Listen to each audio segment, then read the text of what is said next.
Hello, everyone, and thanks for joining us. Take two. For you, it's take one. For us, it's take two, and it's all beautiful. And thank you for coming out to our inaugural live streaming, and it's clearly inaugural. And we're off, but thank you all for joining us. My name is Mike Bauman. I was the gaffer on Birds of Prey, and excited here today because we've got some of the Grip Lighting team here. We got direct and camera. We got director of photography Matty Libatique. Hello. We have key grip Tana Dubbe. Hello. And programmer extraordinaire Mr. Scott Barnes. All right. And just wanted to say hello to everyone who has worked on this thing with us, and some of the other key positions is Kathy Young is the director, Matty the DP, production designer is KK Barrett, the A camera operator was Scott Sakamoto, B camera was Chris. Hair. Yeah, sorry, Chris. I didn't put your name in there. I was gaffing. Yeah, the camera department gets no respect. Tana was the key grip. Programmer Scott Barnes, and the first AC was Matt Stenerson. There's Matty Libatique in his element. That was his ride to work. That's his driver there. So thank you, Transpo. Always make friends with Transpo. You always got to make friends with the transportation department. We want to talk a bit about some of the color inspiration because this film has a lot of color in it. And Kathy and Matty were looking at the work of a photographer named Mary Wolfe. And here's some of her stuff. So you and Kathy kind of came across these. Did you bring these to the table, or did she, or how did that all come together? Well, Kathy brought them to me. Typically when I start with any film, we sort of compare photographs, and Kathy had this, sort of 10 images from Mary Wolfe that all sort of spoke to the palette she was looking for. But you can see, if you look at the photographs, there's a lot of purples and magentas, pinks, obviously reds in there. And, she was looking for something that would sort of represent the grit of our version of Gotham, and also kind of give a empowering palette with a feminine bend. So I think it was successful. It was once we sort of settled on it as a team visually with KK Barrett, the production designer, and Kathy as well. We basically, I sort of turned it over to you guys. I always early in prep, I thought we were going to do a lot of it in the grade, given some of the locations. But we, because we have the benefit of today's LED technology, we were able to actually control much of it ourselves, and which is an interesting thing because a lot of the rigs that we have in the movie were designed so that we can control this color. And so, I don't know the exact percentage, but let's just say that we could control a lot more than I anticipated when we were getting into it. So, that sort of started to fall into the execution. And what we did was, just a general philosophy, because Kathy was interested in moving the camera a lot and actually doing things in longer takes, and, just sort of crafting the film with a purpose. We had to keep the lighting kind of broad. And so that was the challenge when we were designing the rigs. When you guys designed every rig and every set, I think it was the main thing was to keep the lighting as broad as possible, and we would augment our tighter coverage. But controlling palette, and then controlling the quality of light, and getting distance and throw, and then having that work for us. And of course, the use of smoke was, there was a cocktail really for everything we did. Yeah, it's definitely something that, like, our workflow was interesting. I know, we did a lot of testing, and, certainly, I know you weren't doing a lot of color grading on the set. We were doing most of that all, getting it all into the camera, where we'd be changing the white point on the camera. And a lot of our, pretty much every source we used was LED. And there's a lot of, moving color around based off of the white point of the camera. Hey, let's try this. Let's put the camera at 4,000 and put the sky panels at 10,000 and things like that. So it was a lot about working very closely with Scott. His console was set up pretty much right next to Mike Kowalczyk, the DIT setup, and so we could all communicate, closely depending on what was going on, and then all over It was HME also. It was a cinematography situation room, is what it was. Yeah, and we also whispering. constantly, and then also we did a lot of cues on this thing. I mean, it was filled with cues based off of camera movement and stuff like that. So there's a lot going on in all that. I think our first, just wanted to talk a bit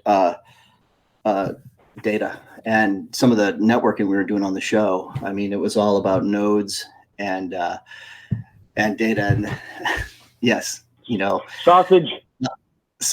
Exactly.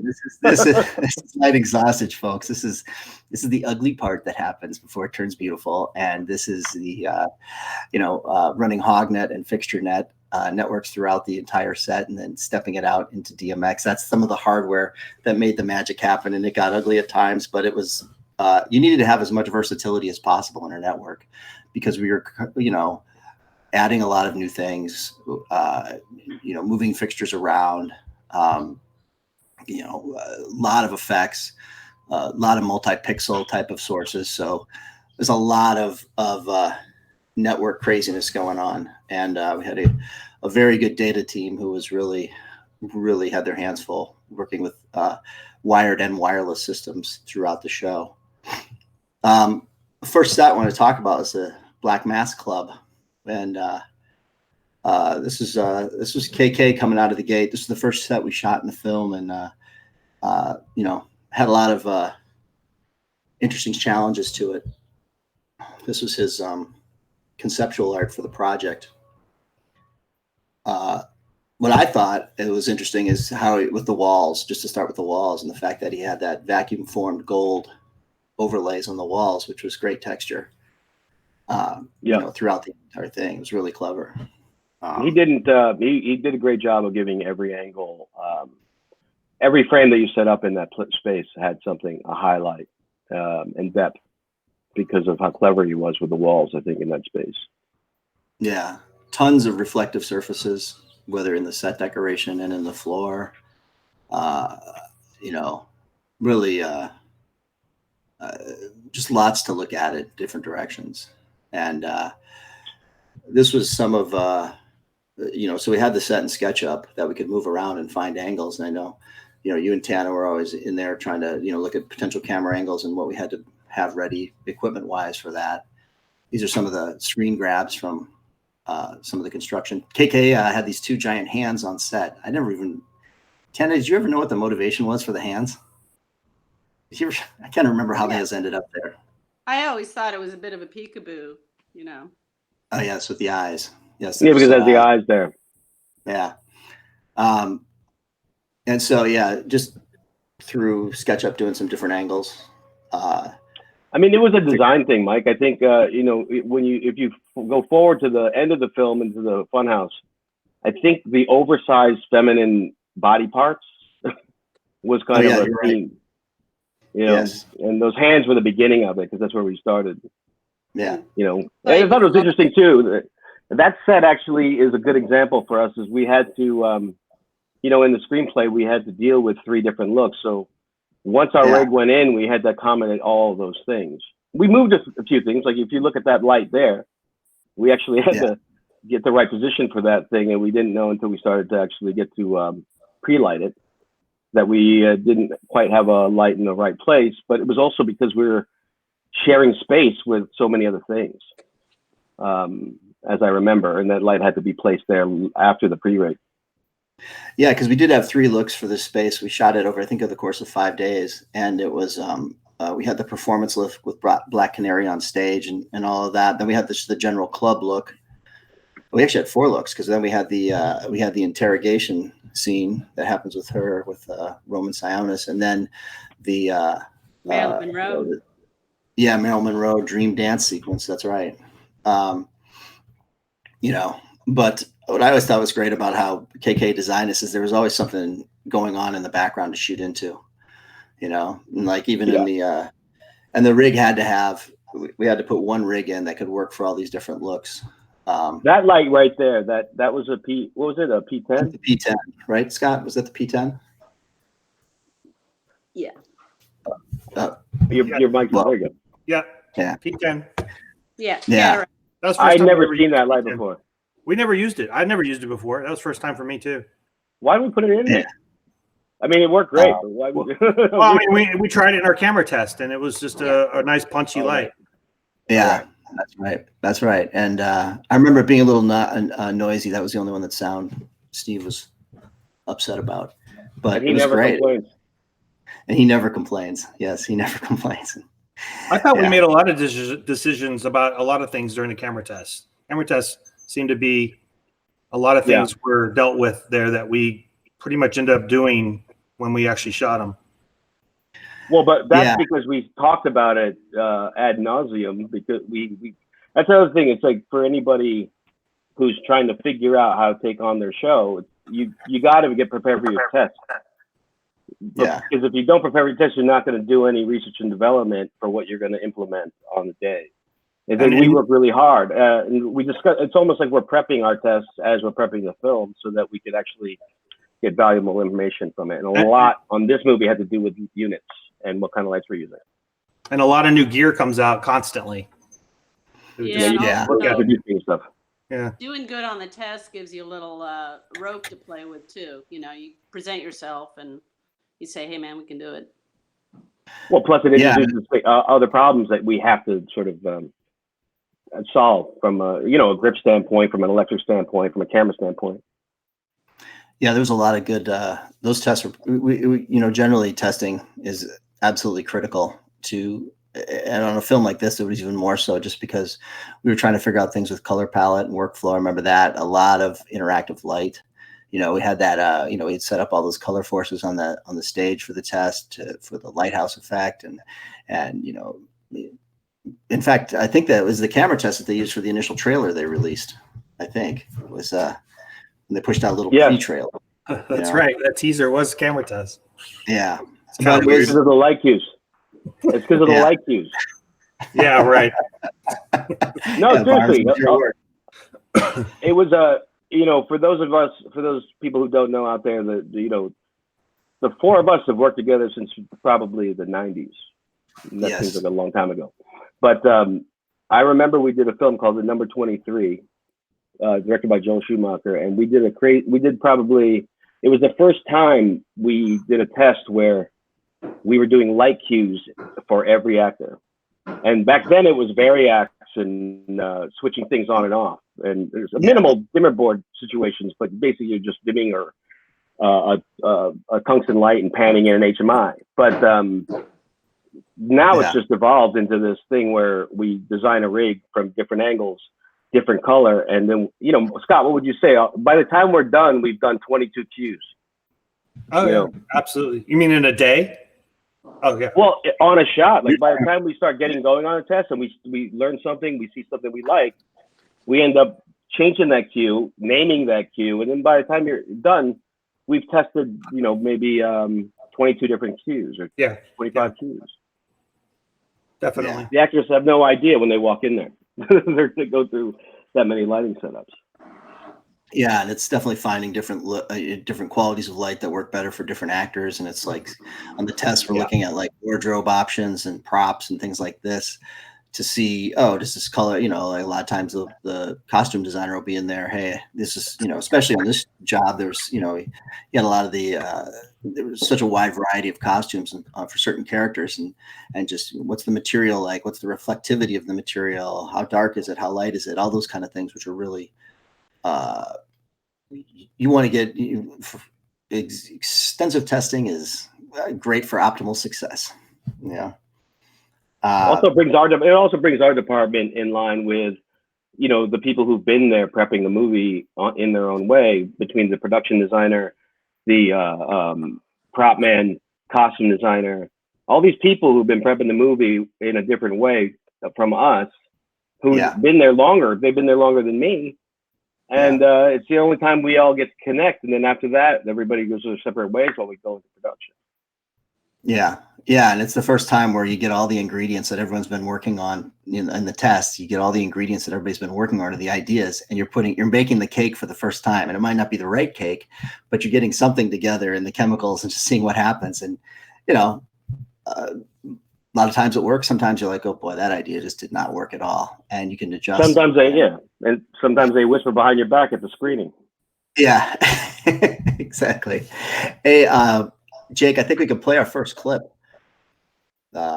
which is a clip of the club. Lots going on. I mean, mirror balls. I didn't think I've ever used that many mirror balls in a movie, and there's some sets that we just kept. They're happy accidents. I do like a bit of disco. Yeah, and with KK, his only thing on this was I think he really hates magenta, and it was like get that that wasn't his magenta wasn't his cup of tea. Here's the plot for we got the next thing is the plot for that kind of came out of this as we were designing kind of the lighting rig for it, and so we had a lot of soft top light mixed with movers for hard light, and then sky panels. Everything was, everything in this rig was LED except for some incandescent accents. But 99% of this was all LED, and so we had a lot of sky panels in all sizes. We had our P10 that we were talking about earlier. We used the high-end system Solar Frame 3000s in their theaters as our main primary mover, and then some light gear light boxes as ambient, and then the Chroma Q Color Force 72s and 48s, which were great workhorses for this entire show. They're on every movie. Yeah, it's like this list of stuff right now here. This is pretty much this and some other stuff that we had in there, like Astera tubes and things like that. Those are those are a good general. You got hard light, you got soft light, you've got multicolor stuff, you've got everything. And so what generally happens is after Matty and I have the workflow for us is kind of like Matty and I have some conversations about stuff, and I'll just start sketching some stuff out, and I turn over to Scott, and he draws it in Vectorworks to create how the light is going to be laid out for everything, and then we make adjustments as, figuring out, maybe we should move this or move that. And we can do, you can move around virtually with the camera to also look at things if lights are too high or too low. But then eventually it gets turned over to the data team and the rigging crew. And then they end up this is where the rubber meets the road. And they're putting all of the different numbers in and assigning everything for the data. And one of these numbers is wrong, the light doesn't work. So it's really somebody on this chat actually gets really pissed off when that happens. I don't even know who that could be. Tana. Yeah, Tana.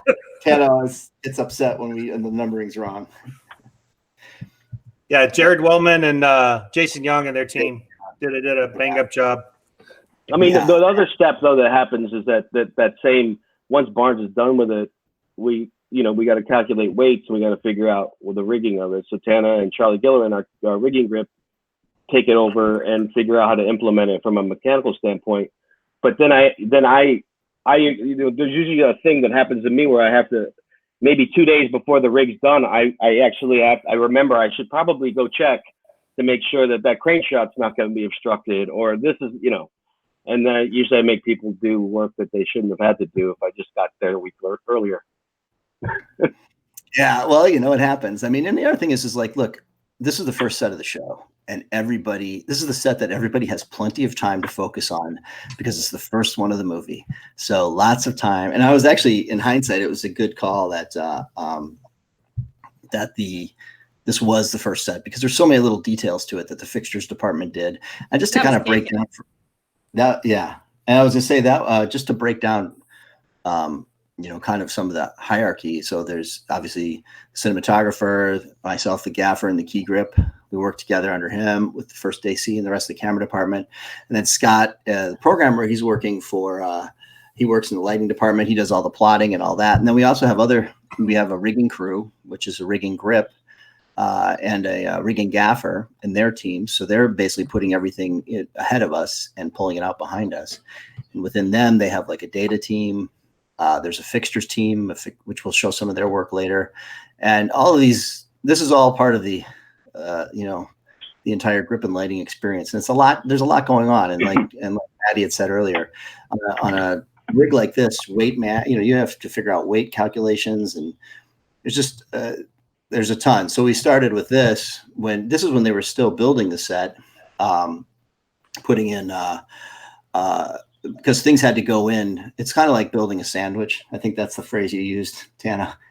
And you know, it's like we've got to put things in before they can put the floor in or before set dressing comes in. So, you know, we started to put the lights in early and get them hung, and you know, hanging. And basically, this is just creating, you know, putting in practice what we did on the plot. And so these soft boxes were a kind of a general ambience, and then the moving lights were designed to do you know, highlights and things like that. So there's a lot of versatility in this rig. We had the prerequisite black mirror ball, which was you know, I think, did we have a black one and a silver one? I can't remember. Yeah, we had one. Yeah, we did. Because the black one doesn't really put out too much reflection. Hey, Mike. Cool, Hey, yeah. Mike.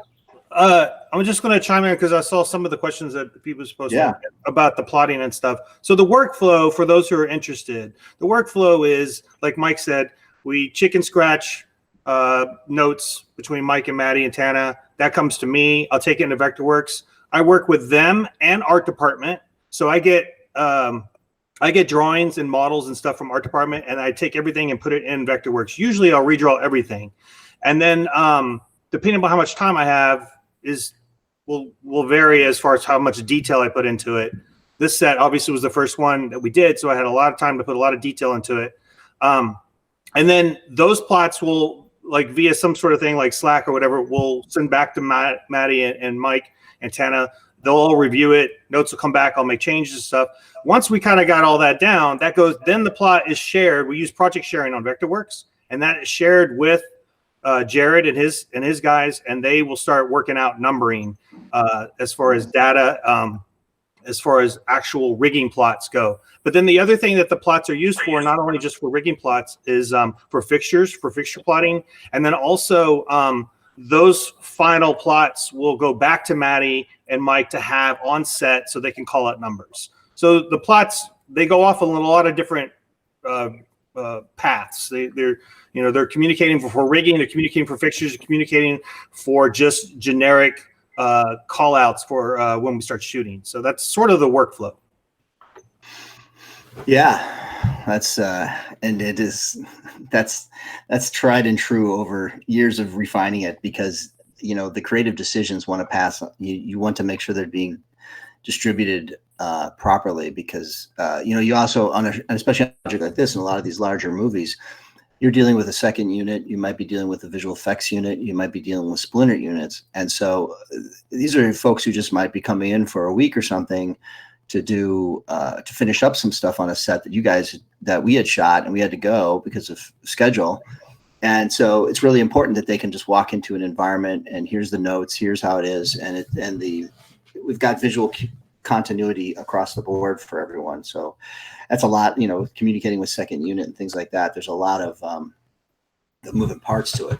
As we're going down the line here, we started to put in, they started to attach like the gold walls and things like that. The boxes overhead. We put some skirts on them and things like that. Some homemade egg crates. This shot here is not too far unlike what the previs that in SketchUp. We've got a very reflective floor. The stairs were kind of interesting, and this was Phil Abeda, who did our fixtures work, and his team did a fantastic job on this. They, all those stairs, the front faces of them are all multicolor. This set, they had a lot of work to do. The light wells that were in between each of those circular booths, those were all 6-color Cine 6 light ribbon. And then I remember, I think at some point during our discussions, we added that strip under the hands to that wasn't in the original design. I think we added that there because we wanted to get that highlight in there or something like that. Yeah. And that's just, Yeah, and that was and that like was, you had to decide exactly where to put it before you that's pull right. out the saw.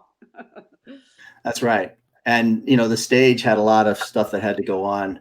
Um, you know, again, we hung a perimeter of color force, which are great. So we can make them white light, or we can make them any color, or we can chase them. And those we needed to have in there for the dance sequence, the Marilyn Monroe dance sequence. You know, but yeah, this is just, again, a lot of color in the palette.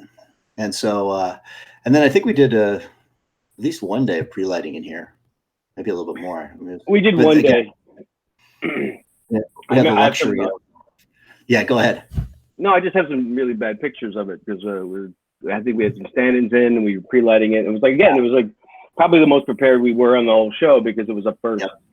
But it was 7 days of shooting, so 7 or 8 days of shooting, coming in and out of it, and 3 different Yeah. looks. So I think it warranted that much preparation. The thing about that trough that lights the hands is like I remember you kept reminding me to go and check where the light was, and we'd have to put a tube under there and take a look in the stair that was lighting it up and seeing where exactly are they going to cut this trough. And one thing I wanted to mention is that in this sort of size of filmmaking and creating these rigs, you know, a lot of people who are on this right now know this, but those of you who haven't done this size of movie and will embark on that at some point, you need to become friends with construction. You need to have a great relationship with your art director. You need, or whoever is in charge. In many cases, one art director is in charge of one set and another art director is in charge of another. If you have a great relationship and a collaborative relationship with these people, then it makes it so much easier, because if you do have a problem, you don't complain about it, you address it right away. And that is a case in point of how to deal with that. We want those hands to look as best as they can possibly look, but still accommodate a camera that moves around without a unit on the floor. So how do we do that?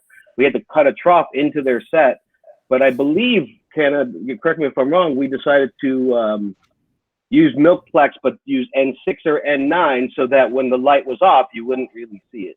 That's And those are the discussions that you have with art departments that are crucial to being successful when you're doing something that has the benefit of this kind of rigging. But, you know, it sounds like a very luxurious thing, but when the ask is as big as it is on these kind of movies, you'll see that it's necessary. Yeah, you can't. This is really so much of a team effort. This whole process is, because, you know, I mean, you know, and you're absolutely right. It's like working with the art department, working with the production designer, and KK is incredibly creative. It was really great to be able to dialogue with him and Kazra, who is I think he was the main art director. Yeah. And they brought a lot to the table, and they had a lot of interesting ideas, and we could talk about, like, hey, you know, we got to figure out a way to get some light in here, and how are we going to do this? And, well, what if we did this, or what if we did this, or what if it made this more reflective, or something like that. And there's a lot of little things like that, you know, like when you look at, like, you know, going back to these frames, when you look at them, it's like there's something in the background there, you know, then that saves you time on the day too, because we're not trying to relight and put stuff back there. This is like, you know, the set itself has a lot going on, so you can get, you know, like this. This is an example here. This bar, I'm going to talk about this a bit, but the bar has a and Jake, if we could play that bar clip. So one of the things that I know you and Kathy had talked about was this movie shot, and it was one of the reasons we didn't shoot film. It looks great, and then she happens to be wearing, you know, makeup that is beneficial for reflectivity. Taking the job comes with a card that says, "Don't fuck this up." Yes, exactly. You know, that shot of her there, that close up right there, I remember struggling with how to fill that. You remember that? We tried one of the boxes below, and then Tana, didn't we have to tilt that box to see if we can get it directed towards her? And then finally we just went old school and put a light on the stand. I'm like, what idiots. Yeah, I know. You know, you get so in love with the whole thing.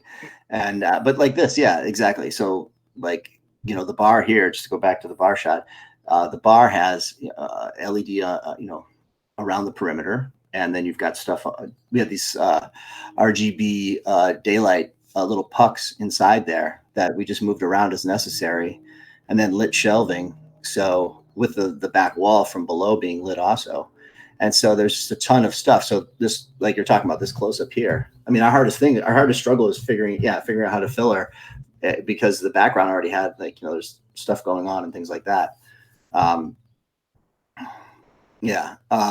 this shot too is like, again, like what I thought was interesting about this is that behind Zaz's head, is the ceiling, which has got that. I remember talking to KK. We were talking to KK about how much reflectivity to put in the ceiling when they did the paint. And that's, again, working with the construction department, because it catches all that stuff from the shelves.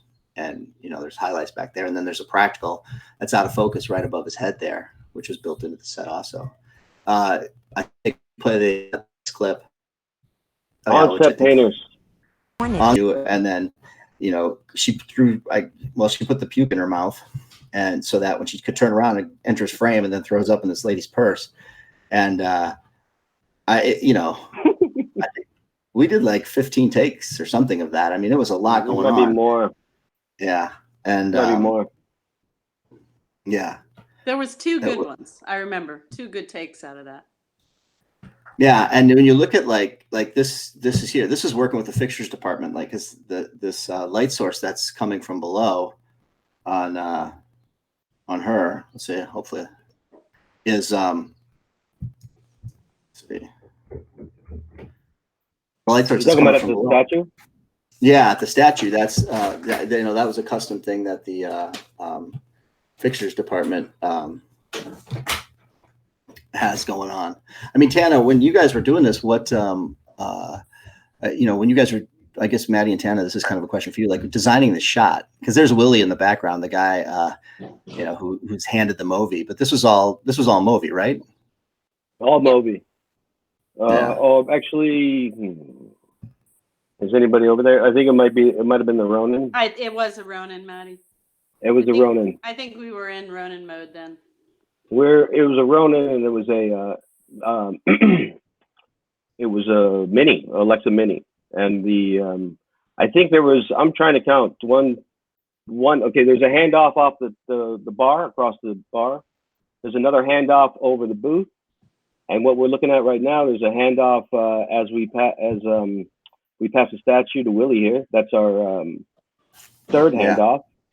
And I believe there's a 4th handoff around the time of her vomiting. And I think that's it. I think Chris Hare took it at the very end. After he took it from Willie, as I recall, Tana. Yeah, I think so too. And I'm not sure who took it first. Mango took it first. I don't really know the order. We had literally 4 people operating the shop with Scott Sakamoto on the wheels. And then you've got, like, I don't know, there's probably 80 or 100 background in here too. And it's, so it's. And there's a lot of hot potato. I just say, somebody asked a question earlier here on YouTube. They said that how often do we know all the shots, or how many of the shots do we know of going into a set? And the question is not that many, to be honest with you. There's an idea, and maybe there's a storyboard, but typically what I do is I take the hardest shot and we figure out our lighting plan based on that. So we knew we had to do that. We knew we had to do a shot going from behind the stage, upstage to downstage, around Canary, and all the way to Roman. And we knew, and those are, the longer moving shots were going to be the toughest ones. So how can our rig accommodate it? Is kind of how we typically approach it every time. And then if you look at this single shot here, I don't know. I wish we still had the list of how many cues there were, because we invent cues in between cues as we go along. We do 15 to 20 takes. It might start off with 6 cues and end with 20. Yeah. Hey, I was going to ask Tana. I mean, like, speaking of camera movement, is just like you've done more movies with Matty than I have. And, even though we've worked together for so long, I was just curious, like, what's normally your, you guys just finished the prom. What did you have as, like, what's your general camera support package that you have, like, on a show with Matty? Oh, Crane, obviously, Movi. Yeah. A lot of small sort of stuff that can go in a lot of different directions too. Like if you have just a lot of tools that we can make something, because Matty likes to create. He comes up with a shot and then doesn't really have a platform, and so we have to be. It's not really just your standard operating stuff. It's more like a bag of tricks. Yeah. You know, I mean, and we these could- kind of shots, like right here, like this hot potato shot, the beauty of that, obviously it's a neat looking shot, but it's an all skate. Everyone is collaborating and between you guys with the cues and the lighting and, Yeah. you know, us with the camera. And I think those kind of things really, for one, they make your day a lot more enjoyable and incorporates everybody. Everybody's brains are working. I mean, that's the way to be. Yeah. What was fun about this job is we were all there was a lot of all-in-ones, you know, it wasn't like this kind of shot and some stuff later we have in the Italian restaurant and things are really interesting. I just, you know, as a nod to our fixtures team, like in that light well that she's getting lit with, I mean, they would, you know, Phil and his guys would be working with the art department to, you know, custom fab stuff that would go into these locations and all these set pieces. And this was a lot of what this particular set was for them, you know, so we could have, you know, some close-ups and things, and again, have lit things in the frame. And that is all, fixtures department is another just amazing asset for kind of how movies get made now. They used to all just be about light bulbs and, you know, what size practicals you need in a thing. And now it is their job, and especially it has become so much more critical to, you know, adding stuff into the set and photography and all that. And Phil really on this, in some of the subsequent sets, really, you know, the size of his sphere is massive. It's really impressive. Those guys are amazing. I mean, and Phil's right at the very top. He's in the top 2 or 3 easily. Yeah. Yeah. I mean, you could jump on that segue. You could jump right into the carousel because the guy. I mean, I didn't know till the other day that those weren't real globes. That he had to make each one. Oh yeah. I'll get to that. Yeah, it's absolutely. And I mean, this is the kind of work they were putting in, and it is it's impressive. And again, like the numbering everything, they on top of that, they're just running tons of, you know, wire everywhere to get all this going, and it's all got to be done correctly. Otherwise, if we, you know, Scott sends a DMX signal to something at 6 colors and it's not coming out in the color we want, there's a ton of moving parts. Go ahead, Scott. Well, I was just going to elaborate a little bit on what you said about the fixtures department. You know, for those who aren't or new to the business or whatever, you know, practicals was the term years and years ago, back when it was just dimmers and it was a table lamp or a wall sconce or a can light, you know, and they went on dimmers. That was it. And there's maybe like 1 or 2 people that did that. And they worked with art department. You know, the set decorators would come in and throw a sconce on. And this still happens. But on top of that, now the practicals department has evolved into this fixture manufacturing organization. That they deal with, because they're not just dealing with, you know, what Matty and Mike want. They're not dealing with what the Gaffer and the DP want. They got the art department in their ear as well. And so now every set now has to have some sort of ribbon incorporated into it. It has to have trim in it. The bar has to have LED in it. The sconce has to have LED in it. Costumes have to have LED in it, or props have to have LED in it. So now they're dealing with props, they're dealing with costumes, they're dealing with art department, they're dealing with the DP. I mean, that's a lot of people that one department is dealing with, and the requests are coming from left and right. It's like, build me 1,000 of these, retrofit 100 of those. It's incredible. And now that department's got from 1 or 2 people to now it's like dozens sometimes. So it's pretty amazing. Yeah. You know, like little things like this. Like, for example, we had this pair of hands in an alleyway that needed to be lit up, you know, and it kind of kept the hand through the eye motif. And Phil's like, I got to go online and find out what it is. And so he found out, you know, what he could hide behind it. Cause he's, you know, it's kind of, this is the design. What can we do? And so he's, you know, he comes up, he finds a battery solution that can fit back there with a wireless solution that can fit back there. And it's just an incredible amount of research he does to create this, which is just like one visual element of a bunch that's happening. And it's really, a very unique department because, like you said, Scott, they're stretched across. They're working with so many different areas of the production. Some of the requests they get are absolutely insane. I walk into their area sometime and I'm like, what are you guys working on? I go, oh, guess what? By Monday, we got to do 1,000 of these strip lights for art department to put into the ceilings. I'm like, I don't even know how you're going to do that, man. I mean, they're soldering like around the clock sometimes. It's crazy. Yeah, totally. I mean, as art departments, though, don't you think that as art departments get used to them, and they will give them a little more lead time than they have been because they understand that these things, like we've slowly understood, like a art department schedule, they're going to have to start to understand what a schedule is for fixtures. Sure. Or else the manpower is going to go out of control. It's just one of those. It's a kind of a newer thing, I think, in the last few years. Yeah, definitely. Like between fixtures and data are the two new space. Go ahead, Scott. The experienced production teams out there, UPMs and art directors and what they know, and they compensate for that too. But every once in a while, you run into some people who aren't familiar with it, and so when they're told that's going to take how long or that's going to take how much money, it's just like, yeah, this is kind of how it is now. You know, this is if you want this is what it's going to take. Yeah, this is one of those those great conversations that you always have in the area of budget. Yep. You could say the same thing is happening with just data in general, like consoles on set. And, I mean, I used to be something that just happened every once in a while. Now it's like the entire show. So it's the same thing. It's like the whole new technology thing is just, it's in infancy right now, basically. I was just going to hit a couple questions Jake, if you want to, get ready with the performance clip. I'm sorry. Someone's asking what color temperature for the scene of this bar. I think we were at around 4,000, if I remember correctly. Yeah, I mean, typically around 4,000.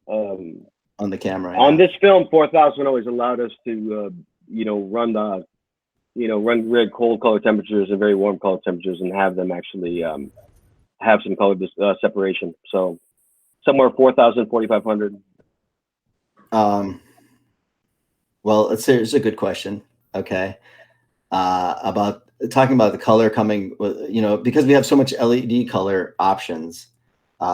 How big is the role of the DIT in terms of color control, and how much approaches change with HDR? Well, that's its own session. I don't do a lot of color. Go ahead. I don't do a lot of grading. I mean, I don't do a lot of grading on set. I just once we pick a lot at the top of the show, I pretty much stick to it, and then light like we were lighting. Try to light it as like we were lighting film stocks. Yeah. And or else I think for me it's just a rabbit hole. I end up chasing everything. Whereas like I mean, we still use light meters, Mike, and the only reason people ask me why do you still use a light meter, it's like it has nothing to do with the lens. It's just so we don't forget in coverage where we were on the second shot. It's our continuity. Exactly. So Absolutely. I don't, as far as chasing color, we chase color with our lighting. We chase color with our color temperature, but I don't chase it on the grade. I don't chase it on set with live grade, and I don't chase it on set with resolve. It just it has to come in that way and then get tweaked in the grade for dailies, but you got to keep it kind of simple. Jake, if you could play that clip again, I think we were talking over it. I think this is a performance clip of Black Canary singing, and it's just kind of a case of like multiple cues, trying to behave seamlessly. I'm seeing a different thing, Mike. What happened? Oh, we got bounced. What happened? I don't know. Policy violations. What did I say? I did it again. Uh-oh. Game over. We took it too far. There's somebody watching. Uh-oh. What did I say? The clip. Maybe we have to skip the clip. Well, let's I blame myself. That's exciting. Why don't you Policy. I'm gonna take a screen grab of this. This is great. Yeah. It's Warner Brothers called it in. Yeah, probably Warner Bros. It's probably because we're playing the video clip, not because of the audio clip. Yeah. Yeah. That's exciting. What does that mean? We restart the stream? No. Just keep going and pretend like there's no one there. Yeah. Okay. So hopefully people can still hear us. You have audio? No one's seeing you live, but this will be a VOD after the fact. So just keep going, and we'll use it as a VOD for later. Okay. So we're done. So the live part's done for right now. I'm working on the live aspect. I'm trying to fix that. But yeah, keep Well, can keep everybody? going. This is good. Hey, can everybody still see? What you're Can presenting? everybody still see my screen? Like, You see my screen still? you talking to us? Yes. Yeah. Okay. Yeah. Well, all right. We're gonna just keep going until we get back online. This is an inaugural one. This is good. All right. I was gonna say, like, look, we had to have this performance piece, which was a It's bunch back of. up. It is. It looks like it is. Jake, you get Okay, we are. We're back. Woo, folks. Yes. We have been officially warned about playing video clips of the movie Birds of Prey. Okay. Thank you. We were just trying to only support more box office. Only trying to help the movie. We're just trying to help the movie. So if you'd like to play any behind the scenes clips, we can do that. But any clips that are directly from the movie, Warner Brothers has told us no. Well, there you heard it, folks. Mikey, should you make an announcement? Yeah. Well, I think everyone can still hear us? It looks like we're on, man. Yes, All we are right. fully back. Go for it. Well, We can do friends. stills, right? Yeah. No, we got a lot going on. This is good to know. This is our first one. So apparently our good friends at Warner Brothers, if we're going to talk about corporate overlords, that's it for the live clip section of the show. So we're going to go with our own collection of stills and behind the scenes. I guess we won't be giving out that coupon at the end of the day for a discounted rate for purchasing Birds of Prey. Anyway, we just wanted to talk about like some of this performance and how this was just lots and lots of cues here to just for the simple thing of coming in behind her and when Black Canary is singing and then coming around to the front. A lot of moving parts on that, and just a lot of these shots. It was I remember you, Matty, you, myself, Tana, and Scott. It was constantly making adjustments and just making it better per take. It was the airspace was so overloaded. If you wanted to go up or down with any of that truss, you had to have a super long shepherd's hook to breast something aside. What was perfectly aligned on Barnes' first plots. By the time you ended up, it was a little bit more organic. Yeah. Reality sets in when you actually have to. Reality sets in. Yeah. Well, we changed stuff. I mean, there's in that photo you just had up there. You look, we reoriented that 2x8, right? Yeah. We reoriented that to face her. And I recall, when we were close to her, the quality of light wanted to be less spotlight and more of a soft light. So we actually crossfaded between that light mat up there to the spot when we were further away. So, it's stuff like that where we cheat the quality of light in and close, and then as we move away from them, we find a place to transition and hide a transition of light for a different quality. Yeah, exactly. I mean, the set is that's the thing too. Is like none of what we're doing is set in stone. And that's part of why the data team and the rigging team and Mike Bonneau, who's the rigging gaffer on this, did a great job because we have to have the versatility to be able to, hey, let's drop that thing in on the motors, pull it down, let's put it over here on the floor. Because that's the light we need. Now, the way the network is set up, you have to have accommodations. So if that's going to come down, you got a place to plug it in and it can go right back onto Scott's control. And, because we're running multiple universes in this space. So we had, when we did the dance number, we put a couple of those 2x8s on the floor here. And look at the picture of Bogdan. Yeah, that's Bogdan. Right. That's right. legend. This is what, a 50-foot techno, I think, or something. Not tech. Oh my God, he would kill me if I said that. I mean, look, you could see what's up there right now. And somebody was asking a question about how we got the color on that Marilyn Monroe thing. And there's sky panels used as backlights, but there's also the color forces that are rimming the set. And I think that was, Scott, was that your idea to put those down there like that? Because those did most of the lion's share of that set when it came to the Monroe. For washing the walls, color forces. I don't know if I suggest it. I mean, color forces are designed for that, really. I mean, they're psych lights basically. They're for backgrounds and stuff. I think those sky panels, though, we originally plotted those on a truss behind the wall.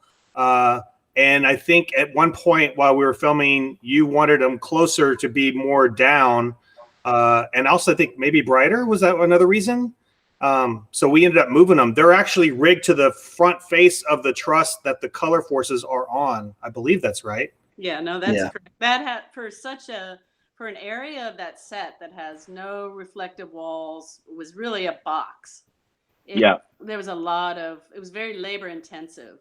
And that was another thing, that where the light ended up wanting to be was nowhere near we had originally thought, so you have some bones in the deep background that weren't being used, and everything is just clustered right on that, basically on the cusp.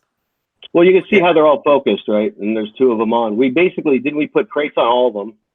Because when they were behind the set, they were just too broad and they were lighting up too much stuff. So we just used 1 or 2 units at a time, depending on our angle and cues, and had them focus a little bit better. So that's why we brought them forward. And better helped and hurt us too when we really wanted to drive stuff. So. And then we left that gap in the middle there for the P10, and I think a 3000 as well. Yeah, that truss had a lot of light on it. Yeah, that was going up. Charlie was pulling his hair out on that one. That was totally overloaded. Somebody had the bright idea of putting the back wall on motors. Yes. Yeah, that's right. Another stupid idea. That's right, because we needed it. Yeah, because he needed the wall out for the opening shot on Canary from behind. Yeah. Oh my God. There was a lot. I remember you were right, Tana. There's not a lot of real estate up there. It was packed house. No. But the question, just to answer that guy's question, all the color was coming from the light. So the combination of sky panels and the color forces created the color.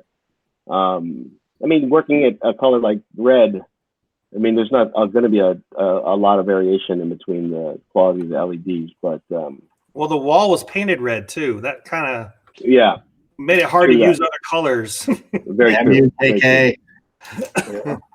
But it looked good. Yeah, I mean, that's KK saying this is how I want this to look too. Kind of like how we throw down colors in lights in reality versus waiting for somebody to do it later. It's like you putting your mark down. This is what I want. And which I respect him for, because that's what makes him great. Yeah, no, another thing we had to do in this space was create this interrogation look, which I think I foolishly thought we'd be able to play a video of it, but now hopefully I have enough clips in here. But it was, it's a complete 180 in the look of the club. Turn everything else off. We turned on the P10. I think we tried a few different things, but the P10 was fantastic. And then I remember for this close-up of her, we took a DS1, a digital Sputnik DS1, and just put it back there and just kind of move it a little left, right there, type of thing, just to get the right amount of flare in the shot. Oh, wow. DS1, a little shout out to Sputnik. Sputnik. That's right. This is generally like what one of our trusses look like, with just movers and sky panels. And then sometimes we'd also have on here, chroma key color force on top of it. And so we pretty much use for this job, we use the SolarFrame 3000s, the high fidelity engine, because so we get a really full spectrum. They make it with 2 different types of engines, an ultra bright and a high fidelity. And for cinema use, the high fidelity is better. You get better color rendition. And then the SolarFrame Theater, is a light that has no fan in it. So the sound department loves that light. And, you can put that thing, right next to the actor off camera and you won't hear a thing. If you're provided you're not like, spinning it around and running the zoom and all that kind of stuff. We did not have any follow spot. Someone asked that. We didn't have any follow spot by Roby. We didn't have any PRG ground control or any kind of follow spotlight of any kind. We just used the movers that we had. We never really needed to follow anyone with a spotlight. We had it stationary and it just sat there. So, I see some people are asking if we use manual trigger cues or show control. Basically we were running like some of those sequences with the time time code or anything. We were not any of the dance sequences. It was because we were making so many adjustments, and it was like, hey, you know what? Let's have them go over here or have the person cross. Let's delay that cue half a beat, and so it all was adjusted per take, very bespoke of what had to happen. So a lot of times on sets we'd hang movers in there with sky panels, and then what's great about them is you could just flip them around. Like in this, for example, we could turn them around and bounce them into the white behind it. If we need ambience, we could bounce them into the white. That's right. Kind of look the dog cone. I love this. I think Charlie did such a great job on that, and it was so handy. We'll use this concept again. This is KK.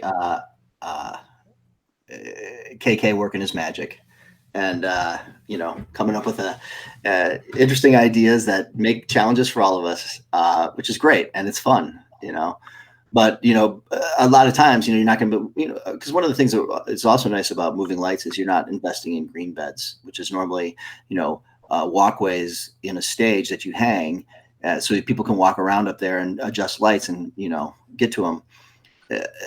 That is it's a very effective tool, but it also can be very expensive. And so this is a way to, with moving lights, especially with as many cues as we did and all this kind of stuff, it was an essential tool for this one. Because we could bounce them into the walls like this, match colors, fade things out on cues, all that kind of stuff. I mean, the thing is, what we learned about that is we had lights on the interior of that. What you're looking at when you look at that ceiling is basically it's like a circus top set called Safe House.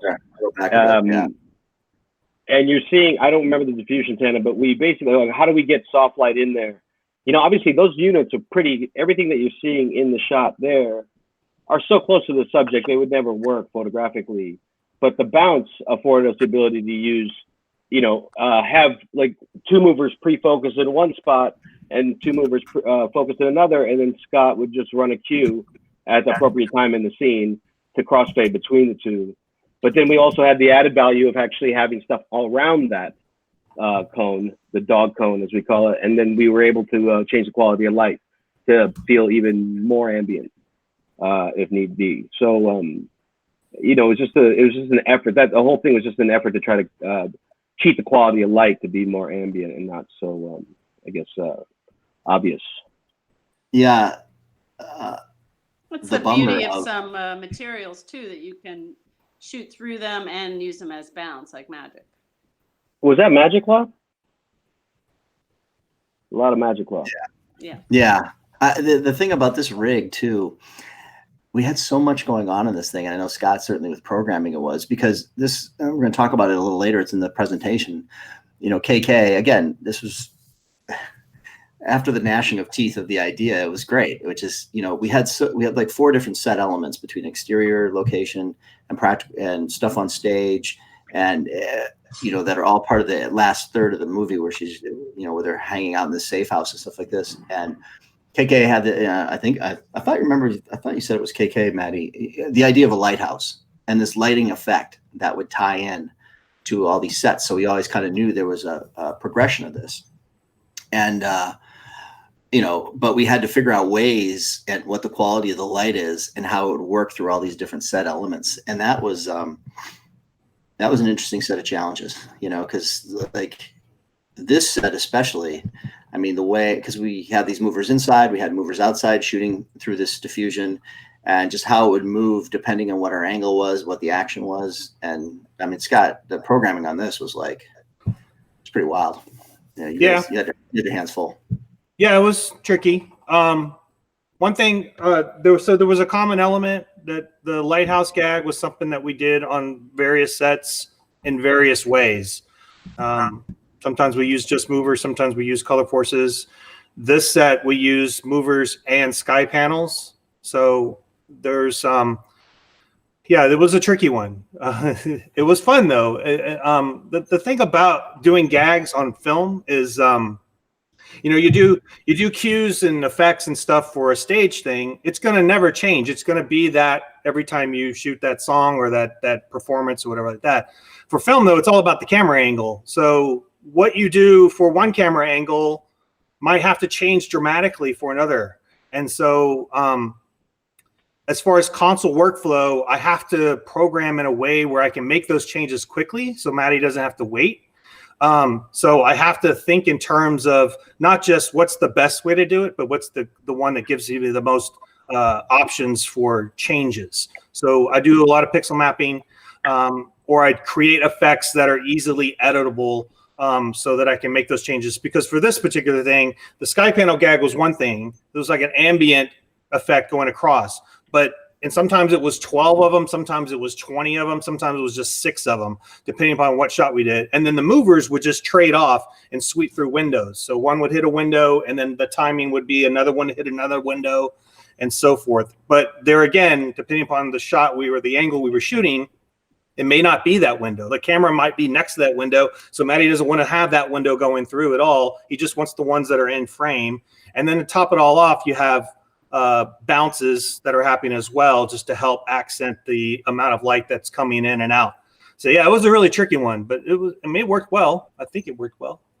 I think it was probably the best execution overall, to be honest with you. It was the thing I had the most anxiety about going in, but it turned out to be probably the best looking scene, and just photographically, but also I think just performance-wise, everything sort of gelled together. It was a high-pressure moment in that little place, but it seemed like that's where the film really needed to come together, because it was the first time all those characters came together, and it was like it caused a lot of anxiety when it's such a difficult space to work in, even though it looked fantastic. So, I mean, just as a piece of art direction, it was amazing. But lighting it and then having to be beholden to lighting faces. And then all the other concepts that were developed by KK and Kathy ahead of me. Those are the challenges that we had to face. But I think it's the best scene in the movie. This set wasn't built on the floor because, of course, in the middle of it was a tunnel that goes down into the Funhouse set, and so the slide, yeah. And so it was built probably about 15, 18 feet off the ground. I mean, it was up there a bit, and so you couldn't just put a light on a stand out the window and shoot through the window because you were too low. So yeah, there's a. And just to elaborate a little bit on someone asking about, we were using movers to bounce light too. Yeah, that's the beauty about the movers. That's why Matty and Bauman use them so much, is because they can do everything. They can backlight, they can do effects, they can do spotlight, they can bounce, they can shoot through material. I mean, you can just do whatever you want with them. You can shape them with shutters. So they just have it's like having a Source 4. It's like having a Source 4 that's, on steroids. It just has, all these different abilities. So, and the fact that now Bauman mentioned that, there's quieter ones now, or ones that have no fans whatsoever. You can just hang them anywhere. You hang them right over the microphone and sound guys will never hear them. So yeah, it's a workhorse. It definitely is a workhorse. And it's just really about it's like having a light. I mean, the when you light this broadly, everything's up in the air. So the only way to, Tana, you always call it billiards, is we're always trying to figure out how to sneak in lower angles. And the way we do it is bouncing light from a high angle into a lower spot. And sometimes we bounce it into the set. Sometimes we bounce it into diffusion. Sometimes we bounce it into an actual bounce. Yeah. Yeah. We just used the hell out of them. It was amazing. We started using them on Iron Man 1, and I think that was we never went back after that. And I just never looked back. Well, because of the bounce. Yeah. You put the thing. It's you can automatically make something more naturalistic, more architectural, because you're not dealing with a direct source. You're dealing with I mean, they're putting them in condors now. They're going in condors. They're going everywhere. And anything from like right by camera, I've seen like 6 or 7 movers right by camera, just shooting into ceilings, all the way to like 200 or 300 feet away in a condor. Just anywhere in between. They're all over. They have to roll around in their own fucking boxes. Yeah. That's the only thing. I wish they were lighter, so we could be a little bit more free. Yeah. No, definitely. I mean, it's a really interesting technology because the quality of them has gotten so much better. They've gotten quieter, which has been fantastic for what we do because we're always recording sound, and the color quality. Since everybody's gone over to LED engines, because there used to just be a little HMI bulb in there. And so when you get 4 of them next to each other, you'd have 4 different colors because those bulbs age at different rates and stuff. Or, but with LED, the color consistency has gone up, and it's just made it a lot easier because you can just unplug the thing. You don't have to let it cool down. It's easier to move. It's a faster light. So it's a very exciting thing, especially for a lot of, we want to build effects into stuff and cues and things like that. And they're a great tool for that. Just want to start talking about one of our biggest sets in the show, which is the Ace Chemical location. And I'm gonna totally kill this guy's name. Don't even try. Okay, I won't. That's a tough one. Yes. So, but this. No disrespect, he's a great artist. Absolutely, this is really worth seeing. And so on Netflix, there's a documentary called Skyladder, and it's really worth checking out because one of the first meetings I came into on this, I walk in the office and I remember, Matty, you being like, hey, check this out. And you were showing me chunks of this documentary, which is what Kathy was really looking at for the visual reference for the sequence. And so what this guy does, he's an artist, and he does just these amazing he builds his own fireworks basically, and does these incredible performances on barges and in different locations that are just filled with color and movement and all this kind of stuff. And this documentary is really worth checking out when we're all in quarantine mode, because it was definitely the foundation for how we were going to approach lighting, creating these chemical explosion when Harley Quinn drives the truck into the Ace Chemical area. And so this was down in downtown LA in the Arts District in the area called Anderson Street.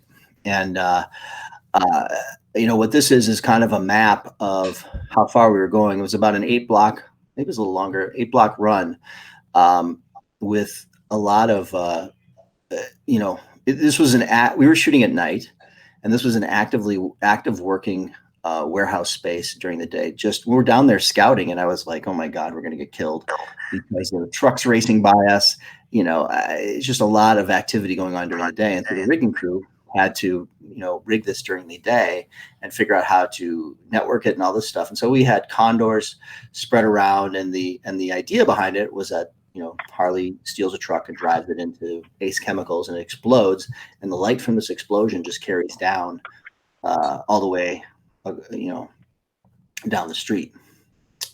And that was a good one. That was a tough one for the data team who had to work, incredibly close with locations. And this is the kind of shot that if you don't have a really, good location department, this becomes very difficult, because we were, probably interacting with 25 to 30 different businesses with, and with, different opinions of how they want to interact with the film business. And so it was just to get the network control across the board. And they were, there was a decision to maybe try some wireless, but I don't think that really worked out because of various reasons. And so they were just running Ethernet cable, from telephone pole to telephone pole just down the way, and dropping nodes in next to condors and things like that. It was a pretty elaborate rig, certainly one of the more elaborate ones that I've ever been involved with. And, one of the things we also, because we had to go from like a regular street light industrial look to a multicolor look. So a lot of sky panels attached to the light poles and things like this. And, a lot of lot of different control things. And so one of the things we had in the Condors was 2 360s, which were in light engine mode, which is where they're you have 12 pixelable engines inside there, pixel controllable engines. You can run content through, and then 2 movers underneath the 3000 solar frame theaters, and that worked as like kind of our night. What was great about it is we had a large soft source we could use, and then use the movers to accent different things, or add a little hard light to certain areas, or back like this, or front like that, or whatever we had to. You had something that was very versatile, and you could also send this rig up without anyone in it, which was really. Well, really yeah, helpful. you're right there with the weight anyway. I don't know why you want to put meat in that. Yes. We moved them a few times though. We actually had to move them. The one thing that's interesting about this set is that this is another case where this Anderson Street had to serve 2 purposes. It was at the beginning of the film when Harley takes out Ace Chemicals in the semi is one, so that's the beginning. So that's somewhere in Gotham. And then at the very end, it had to serve as the kind of the precursor to the boardwalk, or the pier at the end of the film. So, obviously sky panels were the choice for the sort of ambience, just so we could distinguish between those 2 environments in the film, but yet be on the same street. So again, it just speaks to the use of color and the use of LED to be able to, just reuse a space and a run. I mean, the hardest thing to do these days is to get a long run on a street, and we need it for both scenes. So rather than try to pay location fees, an exorbitant amount of money in a completely different space, when what we should be watching is, fast travel and a lead actress who's been acting her ass off. I think it's better to try to find other solutions. But there it is. That's a great picture. I like to call it the microchip. Yeah, this oh boy. So how do you create this explosion? Well, again, P10s. We went through a lot of different things of what we could do, and it all based on like, okay, what can we put down there at the end of the thing that we could hide? Like it had to be a construction crane. How big of a construction crane can we put down there?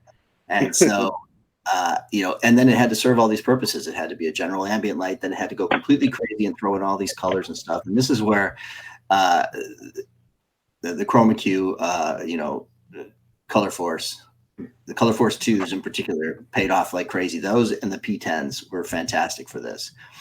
So that particular thing was, whatever you call it. I don't even know. Tana, did you have a name for that thing? I can't remember. It was a couple. I think sometimes we called it the SS Cataract. Yes, it was bright. So we had a bunch of color force 2s. We had some movers attached to the bottom. The SGM P10s, again, a punchy workhorse, and then some sky panel 360s. This is a drawing Scott did for it because we really had to be precise on how it was going to hang from the crane and how the what it was going to, how we were actually going to physically rig this thing. It had to have, you can see it had to have these wheels on the bottom of it so they could roll it into position, attached to the crane, disconnect the wheels and send it up. And that could all be built off site and then, around the corner and then just roll it into position. But this is where you really are working with, it's really critical to have a really great rigging key and rigging gaffer who can. That, just looking at this, I remember this is the importance of a image that you put out there on a little diagram like this. We took that as the angle that was preferred, and it actually ended up boning us. Yeah. So something to remember. Like you put it out there, make sure you either do a little wiggly line saying we would like this option, because that's what we gave you, and it was pointed too far down. That's true. So. It is true because one of the things, of course. At the bottom of this, it says the total weight we figured was 2,800 pounds. Way off, people. We were way off. It was like 8,500 pounds or something. Yeah, no, that was a Johnny overload situation. So the problem was, as we started to tilt the light up, the weight gets transferred to one set of motors, and it's not evenly spread across the thing. It wasn't engineered for what we need to do. So I was like, can you tilt it up a little bit more? And, it's the delicate art of negotiation. We figured it out, though. The next iteration of that was, so again, like the learning curve just never ends. Yeah. Another stupid idea. Yeah. Now, There it is. hopefully, yeah, here it is. And then we have I think we have a behind the scenes clip that we could probably play without getting booted off again. Jake, if you have that. Yeah, but it was, this was always just getting it, I mean, then we had to control it. And, one of the things that, Scott, you were doing on this was, you were pixel mapping this obviously and running content through it. Cause this had to do multiple things. It had to be an ambient light. It had to be an explosion. It also had to be a firelight, post explosion, cause there's another scene afterwards. And Yeah, so this was one of the things that we did in the camera test as well. And I think what we did in the camera test is what I ended up doing on this, just on the larger scale, because it worked so well. But yeah, I ran media. Some people were asking about this. I pixel mapped right on the console. I didn't use a media server. I used the one built into the Hog, which is really good. That's why I do a lot of pixel mapping now. I do it straight out of the Hog. I think I loaded a little bit of content, but I used some of the stuff they already had in there. But it was like a cloud clip that just it was white, luckily, so I could make it whatever color I wanted. And I think I just multiplied it. So I had like different colors, magentas, cyans, blues, just doing this cloud burst. And then that was basically our base layer, and it pixel mapped across all of them, and including the movers and the sky panels. The P10s actually ended up doing their own thing. They were more of a white hit effect that we were doing. It was on a separate button that I would hit. But the cloud thing worked really well, and I moved them around so they were floating around different places. And then you guys wanted, I don't know if it was Matty or Bauman or both, but you guys wanted to extend the effect down the street more. So we had 360s and condors down the street that I would just, that's the great thing about pixel mapping is when, you guys come to me and say, hey, let's make that one do it too. All I got to do is just drag that into the pixel map area. And now all of a sudden it's going to be doing the same thing all the others are doing. So that was really easy. I didn't have to write anything new. I just add whatever I want into the pixel map and they start doing the effect as well. So it worked really well. And yes, it was what we did on the camera test. So it's pretty much the same. Somebody's asking about why put 360s in with all that punch. And I think that, when you're, the chief responsibility for this rig was to do the explosion. And I think, in looking at a lot of reference and sort of imagining what we wanted it to look like, you got to mix qualities of light. And I think having a 360 there with something like a P10, there's some polar opposites in terms of light quality. And then in between that, with the media, you're modulating. And then, again, it's just another cocktail to try to create the effect. So the reason to have units isn't necessarily, certain units isn't necessarily because you want, it's not always intensity. Sometimes it's just a light quality. Yeah. And this shot here I thought was interesting because, this is Greg, who's the visual effects supervisor. They had already kind of drawn out what ACE chemicals are going to be. And so he kind of had already, he's throwing it up here in the iPad so we could kind of see what this end result was going to turn into, because they were going to paint basically everything out that we had going on. And so, the monstrosity is going up and then we finally got it in position, which was great. And then, we wanted to tilt it up a bit and things like that. But it worked great. And it's so this just goes to this was an idea Kathy had very, very early in the process, and we tested it out, and we did it in camera tests early. We did it in a lot, and just to get to this end result. So it's nice when this is I don't know. When it works. When it works. That was 2 months ago, and it's oh Jesus, is this actually going to work? And so this is the end result of the frame. And then when we were doing her close up, we were using that, but then we also were able to roll in a couple of sky panels, some 360s off the floor, and just run the same again, like Scott said. Hey, this is get the addresses, put the same content through those, and now you've got a source which is a little lower, it's bigger, it's a little softer, little more pleasing, and it's running the same effect, so it all is all matching. I think, Jake, there's a behind the scenes clip for this that you can run, but this is and then this is a shot of how it's laid out on the hog. And we didn't have 14 condors, 15 condors. Those are the universe numbers. I think we had maybe 7 or 8. But that's the kind of the layout that Scott had for. I think we had about 8 or 9. Jared, where are you? I think we had like 8 or 9 on the actual crane rig, but each condor was a universe. So we actually, I don't know what genius thought of this, but we actually numbered the condors according to what universe they were. Because we had 2 360s on each condor, that's almost the whole universe, because they were in mode 25, which is pixel mode. It's like 193 channels per light. So we just decided, let's just number the condors per universe, and then that way when you roll it from one street to the other, you can just pop it in the node, and you know that that's condor 14, so it goes in universe 14. So yeah, and you can see in the clip there, kind of extending the content into the sky panels that are down on the the condors that are further down away from the crane, and just really extending that effect down. And what's great is we could throw that into a lot of different things depending on how the shot evolves and things like that. But yeah, it's certainly a thing of like, again, when you're talking about this length of distance, it was we shot, I think, how many nights did we shoot here? Was it 2? I mean, second unit came in and did a bunch of other stuff too, but maybe it was 2 or 3 nights. It wasn't for what? remember. For Ace Chemicals? For Ace Chemical. I thought it 3 was nights? 2.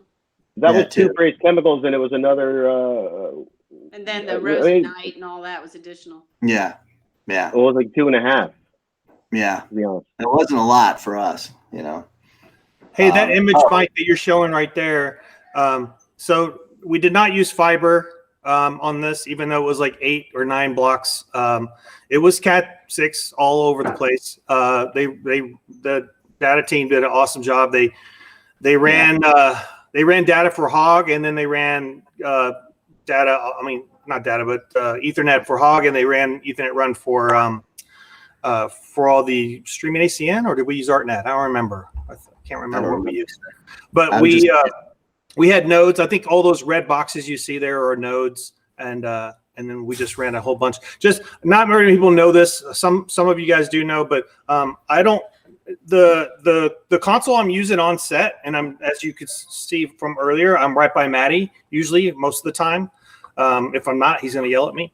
But the data is not coming from the console. It's coming from a rack hog, which is a console server, and we store that in like a little mini mobile shed or something on locations. On stage, it'll be on stage, but that's driving the entire rig. So one of those little areas there on that map is where the actual data is being processed and driven. And then the HogNet is just connected to the console, and the console is just a client. So I can disconnect and move. So when DIT moves to another part of the street or whatever, I can disconnect, and the rig keeps running because the rack hog's running everything. And I'm just able to log out, roll over to where I need to, log back in, because they put switches everywhere for me to log in and out. And that's how that workload works. Yeah. And wow, mega sausage. Yeah. No, but you know what's great? Now I'm not going to feel bad about asking them to move again. Yeah, exactly. Yeah. Oops. Yeah. How much time do I spend at the beginning of the day trying to figure out where everybody goes so they don't have to move? Oh, that's our biggest. Now, if I knew it was this easy. As long as I have a good team behind me, but I'm not doing all that work. Someone else that's better than me is doing that. Hey, Tana, somebody asked a question about the rig, about what tilts the rig. It looks like what kind of motors are those?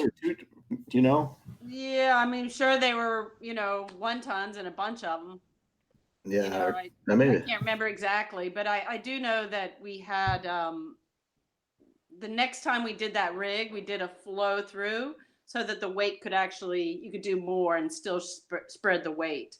On that particular rig, it's separate points, all separate points, so you are limited you know, obviously the top motors were taking the brunt of it versus sharing it with a flow through. So I think, You know, well, because I think there's taglines. I think that one of the other things, there's taglines at the bottom of that rig when it's in position. taglines are for panning it. The tilt is done by motors. You know, someone's asking, does your data team only take care of DMX and Ethernet connections? In theory, but I mean, you know, look, the data team is like, hey, we need those lights working, you know, and they're not setting up the lights, but they're like, just make, you know, part of their job is to make sure that every light is assigned properly, that it's getting proper signal. They set up the console too. They set up the console too. They do. Yep. Yeah. They also, they'll patch in the console, they'll patch all the fixtures and everything. So you come in and it's ready to go. They're like fixtures. Like for any type of movie of this level, you need a team like that to be able to execute for this, because you know we're still trying to work a regular day, like a 10-hour day, and we're shooting at night, so you're limited about how much time you have because it's nights. You know, it's a and keep in mind, everyone, that it's not just the rig; it's also the truck package. It's also the package that rolls with us from set and location to location, and sometimes that package can be bigger than the rig. It just depends. It's gotten to the point where now, I mean, it used to be like, I don't know how many years ago, the truck package would be maybe one universe, maybe two at the most. Now I'm getting into shows where it's like 8, 9, almost 10 universes or more. And then mostly it's because of the pixel count. The DMX footprint of these lights now is becoming massive. But yeah, so the data team has to account for that too. They're not just making sure the lights and the condors work. They're making sure there's enough data everywhere and connection points everywhere, so that when the guys bring in stuff on first unit, that we have everything we need for that too. Yeah. Somebody asked just like what kind of sort of throw distances are fixtures doing from a condor? 100 feet, 300 feet. I mean, look,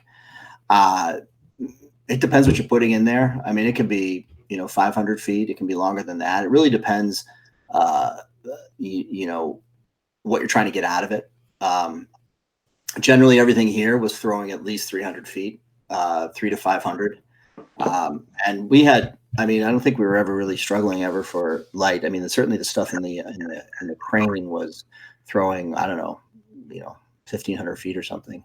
I think Jake might have played it earlier, but there is a video of this, basically post the explosion, there's this chemical fire. And so we basically use that same rig, again, multi-purposing, and Scott ran, I don't know, Jake, if you can play that clip, but Scott ran fire content through it. So then we were able to create the fire effect of post-explosion going on and lighting all the. That is not custom content. That is not default content in the hog. That I had to add. But nothing beats a fire effect with actual fire video. You can't beat it. Yeah. It's very organic. Oh, okay. Here, yeah, he's playing it. Thank you, Jake. It's just those kind of things. That kind of versatility is really critical. And again, it's something that big doing fire effect. It gives you so much. You just get so much visual value out of it. I mean, it makes, and then we were just augmenting on the ground with sky panels, like with police lights on and stuff like that. Yeah. The next set we just want to talk about was what's called the Funhouse. And yeah, a lot going on in this one. I don't necessarily know if it was always fun. No. No. No. This again was KK, like this design. I don't know. I remember Tana and I were like, what? Especially when he added the trampolines and all that kind of stuff. We did this at Warner Brothers in Burbank on stage 14. And,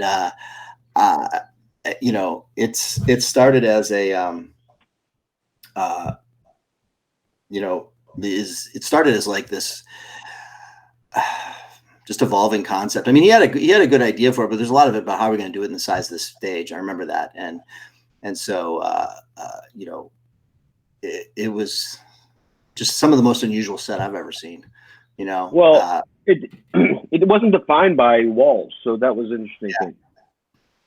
And I think the initial idea was that it was going to be, if you look at that plot there, all those shapes in the middle of the stage are basically rides or events in a funhouse. Yeah. But it wasn't. It was meant to be in kind of a black void, which is always a dangerous thing visually. I think. Speaking as a cinematographer, I thought it was going to be hard to sort of, even if we broke up a fall off of a curtain, I think there's going to be a sort of a false quality to it. So we decided to. Then one of the last things we decided to do is we wanted to add lights around the entire perimeter of the set, so that we had something to give us the sense that there was something that went beyond each event or each ride, right? And I forgot what we used for that, but it ended up becoming the set. No, we used P1s. So we talked about the P10, and I think, was it Volt, Bauman? Volt provided all the P1s? Yeah. Volt lighting had a bunch of these P1s, which is just a miniature version of the P10, and they worked great. Yeah, and so it was like for the walls, because obviously the stage walls are very bright. I mean, they're we're going to see everything. There's no thing there. So I think they hung that shark's tooth backing across the entire perimeter, and then the rigging crew put 3 rows of pipe. And this is as their trust is, this was about, we had to save some bucks. Every movie always has budget issues, and certainly we didn't need to get a lot out of it. So it's just like hang a pipe, 3 rows of pipe, and then we just started hanging P1s across it. And so but just to focus again, going back to our friends in Fixtures, this is Phil Abeda. He was our lead Fixtures technician, and this is where he's smiling. And this set was a challenge for him. And these carousels, one of the things is we had these various lit elements, carousels and things like that hanging overhead, and with these multiple amounts of lights in them, but we wanted to have the lights do something, and so we looked at doing it with some sort of pixel controllable source. And so these are the drawings from when Phil was kind of mapping out how many pixels we would do, and this is him working with Kazra in the art department, and the art department team was just like kind of what is, and then you're also working with construction to figure out how structurally can you execute this kind of thing. And so so they had it was a great idea. I mean, we started laying them in everywhere. KK was going crazy. And it's what was interesting is that it had to be like we had to kind of come up with a solution that we could get as many, because there's over 1,000 pixels in here. So 1,000 of these little balls, and what could we do? So they ended up using these Adafruit picks, and that's great picture. Yeah, and they had wired all this up. They had done all these sub assemblies, which would then attach to the set pieces as they come in. And you can see to the left of them here, they've drilled holes in these things so they could run wire through them and all that. And this was the end result. This is what the end goal was. And then we could do multicolors in them if we needed to, or we could turn some off or run content through them. I mean, it's this really strong visual. It's great. But they were a little surprised when I said, "Okay, we're gonna wild this, right?" Oh yeah, that's right. Again, you got to make stuff that can move. That's right. I remember that, Tana. They were like, "What? Oh my god!" But what was clever is that so they would take these rings and put them on, but we needed a thing to diffuse them with, and so Phil, he came up with this, which is a great idea. Which is, when you go to those, what do you call those things? Vending machines that vend out kids' toys, and they come in that little plastic thing with a clear bubble on the top. You put your 25 cents in and it spits it out. So he had found the company that makes the tops, and he had the paint department paint them all and frost them. And then they went through and they glued them all on with hot guns, with a ton of hot glue, and just created this rows and rows and rows of these things. And there wasn't an off-the-shelf solution that we could get in volume. And so we needed a lot, and we needed them spaced a certain way. And so you end up, and this is where Fixtures, this is what we were talking about earlier, where Fixtures really is a critical department for these kind of films, where you need somebody who can come up with solutions. And, because they're dealing with this set plus 5 other sets. So this thing was crazy. I mean, it was and then they also had to work with construction and figure out where to put power supplies, where to put pixel controls, and how to build all that into this thing. And then construction had to drill holes through steel and stuff so the wires could pass through. And it's just it's a lot of designed work, and this is just one element. I worked with Phil and his team on Guardians 2, and this is the first time.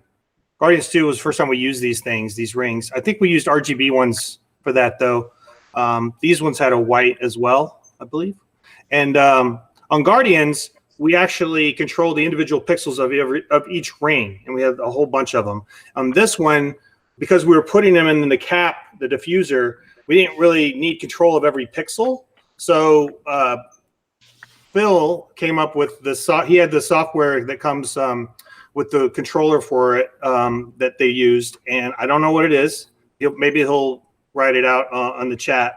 But it was some NTIP controller or something. He had the soft patch basically the rings so that I drove one single fixture and those channels would be divided up and hit all 16 pixels, I think it was, or 12 pixels for every ring. So we treated the software basically was able to convert those rings into one fixture rather than individual pixels, if that makes sense. That's mega sausage, like Tana would say. And the other thing was interesting. It's such a large area because I think that big ring was like, I don't know, 30 feet in diameter, and all hung with motors. And this is all part of the conversations because I don't think there were many flat surfaces on this set. There's a lot of just very unusual surfaces, and so I remember, Matty, you and Tana, just a lot of conversations about how you're going to move around in here. Where are you going to put what's the tool and.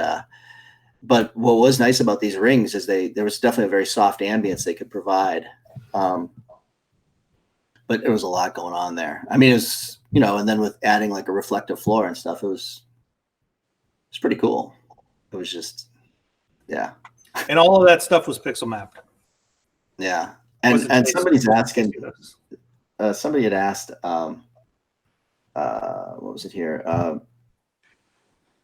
What's the pushback, if any, and what concessions do you have to make? It doesn't seem like much. Oh my God. Let me tell you, it doesn't matter what budget we're at, whatever. It is all about the art of compromise and understanding the creative vision. I don't know. I mean, we all got to do that, and it's all like, it's just, you're going to end up making compromises and a lot of conversations with budget and things like that.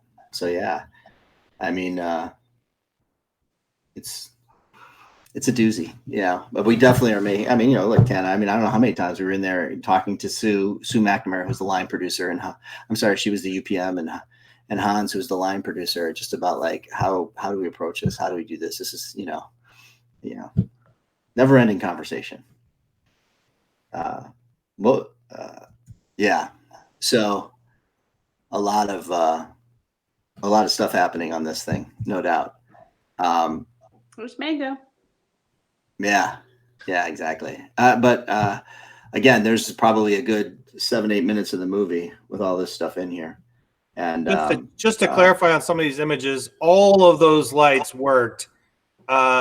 We just found out when we started shooting. Matty was telling me that the location these actors are supposed to be in, the characters are in, supposed to be a rundown place. It's all torn to shit, and so we just basically randomly selected on the plot a whole bunch of fixtures and just turned them off so that it looked like it was all broken. So unfortunately for the fixture guys, they had to make everything work even though we didn't use them all.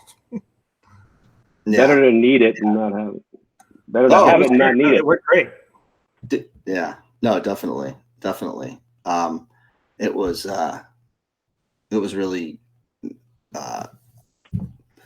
man, it worked great. When all the plates were spinning, it worked great. And, it was, just to talk of, oh yeah, boy, the set, there's so much going on. They built it literally to the fire lane. There was no, and it was nothing but ankle breakers everywhere. I mean, there wasn't really a flat surface. And just the importance of, even if you don't think something's going to move, put it on motors, make it able to move just for the forward flow. Like all those ladies the cutouts were hanging, those were all on motors pretty much. And we'd be flying them and breasting them and constantly, making it move. I can't stress how important it is that it can move. Yeah. versatility was key because, let's put the camera down here. Let's move the lady up. I mean, it was like, yeah, there was, and then we, in the center of this whole thing above the centerpiece was this carousel. And above that, we had this thing called the scoreboard, which was just, again, our cocktail of sky panels and chroma key color force and movers. And it totally worked really well. Those are the P10s hanging on the set wall that, on the different levels of pipe. And what that was is so that was shooting through the shark's tooth. And then you could look in those directions and have highlights and going on. So we mixed it up between P10s and P1s. P1s. Sorry, P1s. The little guys. The little guy. But we just had highlights back there. All the color forces were pixel mapped as well, by the way. Like the scoreboard area that Matty called the scoreboard. Yeah, I thought that was, I think, Matty, when we were talking about what to do there, that was you were like, let's put some sources back there. And I remember us testing a few different types of lights to see kind of what would work, but there's always highlights to shoot into, which is great. I think we had like 60 of them in there or something like that. I mean, I remember going through different cues where we turned sections of it off and then sections of it on, depending on when we transitioned from one place to another. Yeah. Remember you had red and then we had, like, weren't we using blue sometimes? Was there a reason why you were doing one color versus another, or? Well, each color kind of corresponded with each character's journey through the funhouse. As you recall, the mirrored part of it was Renee's, Rosie Perez's area, and there was we lit it with red color forces and mixed it sometimes, and we would literally do cues to keep the contrast, turning a lot of it off and just running your content through maybe half of it and different sides of 3 or 4 runs of color forces above the set. And, the color there would correspond to the deep background of that particular spot. And we would do the same thing when we did the tongues for Huntress. Mary. Yeah, Huntress. Yeah. Mm. Yeah. And that's where the cyan would be there, or the blue. There we use cyan. We would never use cyan. No, it's not cyan. We can't use the word cyan. Aqua. A little more blue and aqua. Yeah, a little more blue-green, maybe. What do you think? Yeah. Blue-green. Yeah. Something funny about this image was we were trying to, we were just looking for different visual things. And so these are some clay packy mythos that are up there. And, we had them going because we wanted to create some effects and stuff, which was good. And then this is where, as a mirror ball, we kind of hung a couple mirror balls up there. So they were available for wrap. Hey, let's bang all the mythos into the mirror balls. And, and it was a great idea as a joke. But then, I don't know, Scott, you tell the story really well. What ended up happening? Well, as Bauman's accustomed to doing, he always has rap mode or party mode. He had the guys run to the shop one day and grab a mirror ball and bring it back and quietly and stealth go upstairs and rig it. And then at some point I had to find a way to pre-focus the mythos into the mirror ball without causing a major distraction. But that didn't work because Matty came around the corner when I was doing it and I quickly turned him off and he's like, "What was that?" And I was like, nothing, was just working on something. And Matty said, "Turn it back on." So Matty had me turn it back on, and I turned it on thinking, okay, any second now he's going to tell me to turn him off, and he never had me turn him off. He said, "Just leave it." It created these cool highlights. It's something that I hadn't thought about, and it just created yet another layer of lighting. What's funny is the ball wasn't moving. We didn't move the ball, and we added 2 more or 3 more, I think. Yeah. We ended up getting more, and then we even did it on the prom. We used the mirror ball on the prom as well. Oh, you did? All right, awesome. Same kind of gag. I know, but the best thing though is what we had to do underneath it, because I didn't like what the light was doing right underneath it. So we actually had to take 4 lines into the perms and drop down and use a piece of show card to try to bottom off the bottom of the ball, which was a little diaper underneath. Yeah. Technology meets the old ways.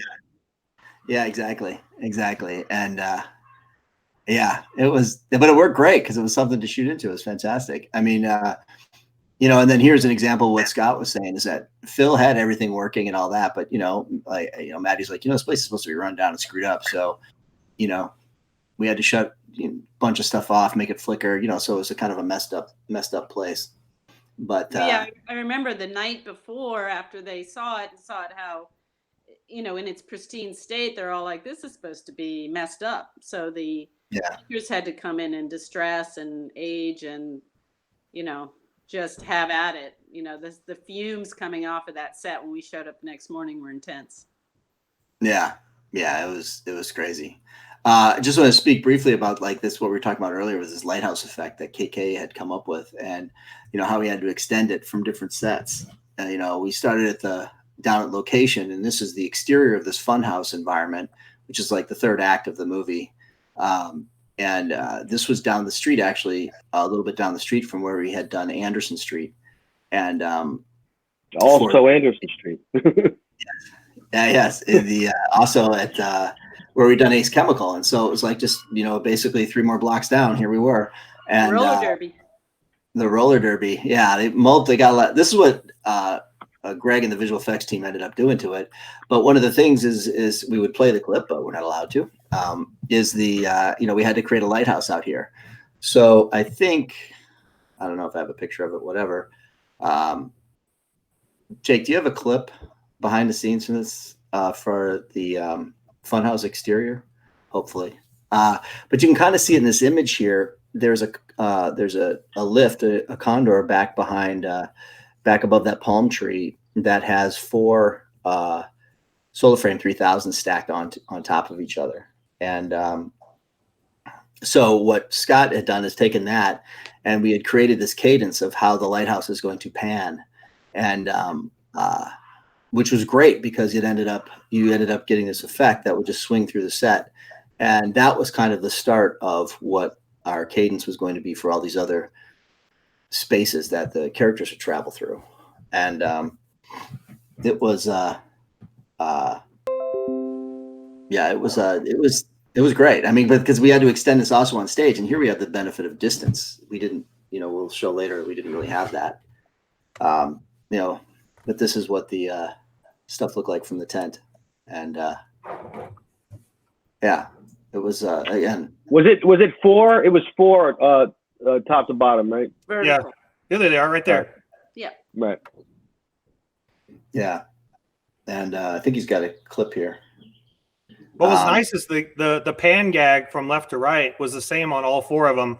But then what was cool is since we didn't really need tilt for the gag, we were able to tilt them however we wanted. So you could they'd still do the same synchronization of pan, but we could just tilt the bottom one down a little bit more or the top one up a little bit more. There you go. That's a good one. Yeah, there they go. They swing through. Yeah, so you can kind of see it's just a lot of. I think I actually adjusted zoom during the gag as well. Yeah, you did. You might have. I think I started tighter and got wider or something like that. Yeah. Let's see. I'm just looking at quickly looking at some questions here. What was that distance, Mike? That was because it was on the other side of the street. That was probably to the face of the funhouse. That had probably about 200. I think Aaron, the visual effects, on the visual effects team, measured it for me. It was like 230 feet or something like that. And as far as the front of it, where it was in the front. Let's see. I was going to say the next bit of business we have is the safe house, which we had this great clip that we could have talked about, but so much for that. So yeah, we kind of talked about that. Yeah, we did some. Do you have that clip from the plot from the hog plot that shows the? Did you see that one? That was in the Google pics that I sent you. Oh, I don't know if I didn't see that one. That folder I had showed you the gag happening on the console. All right.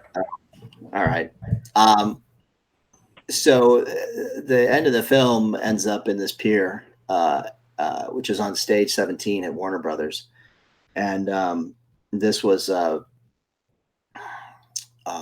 again, so they basically get into a space where it's very foggy, and where kind of she has Harley Quinn has her meet up with Roman Sionis, and he meets his demise. Spoiler alert. But it's a tight stage. It's actually a stage that they use for live broadcasts. So, about a quarter of the stage is all these gold rooms and all this stuff on the right hand side of this plot that is not things we can use, but it's a part of the stage. And so,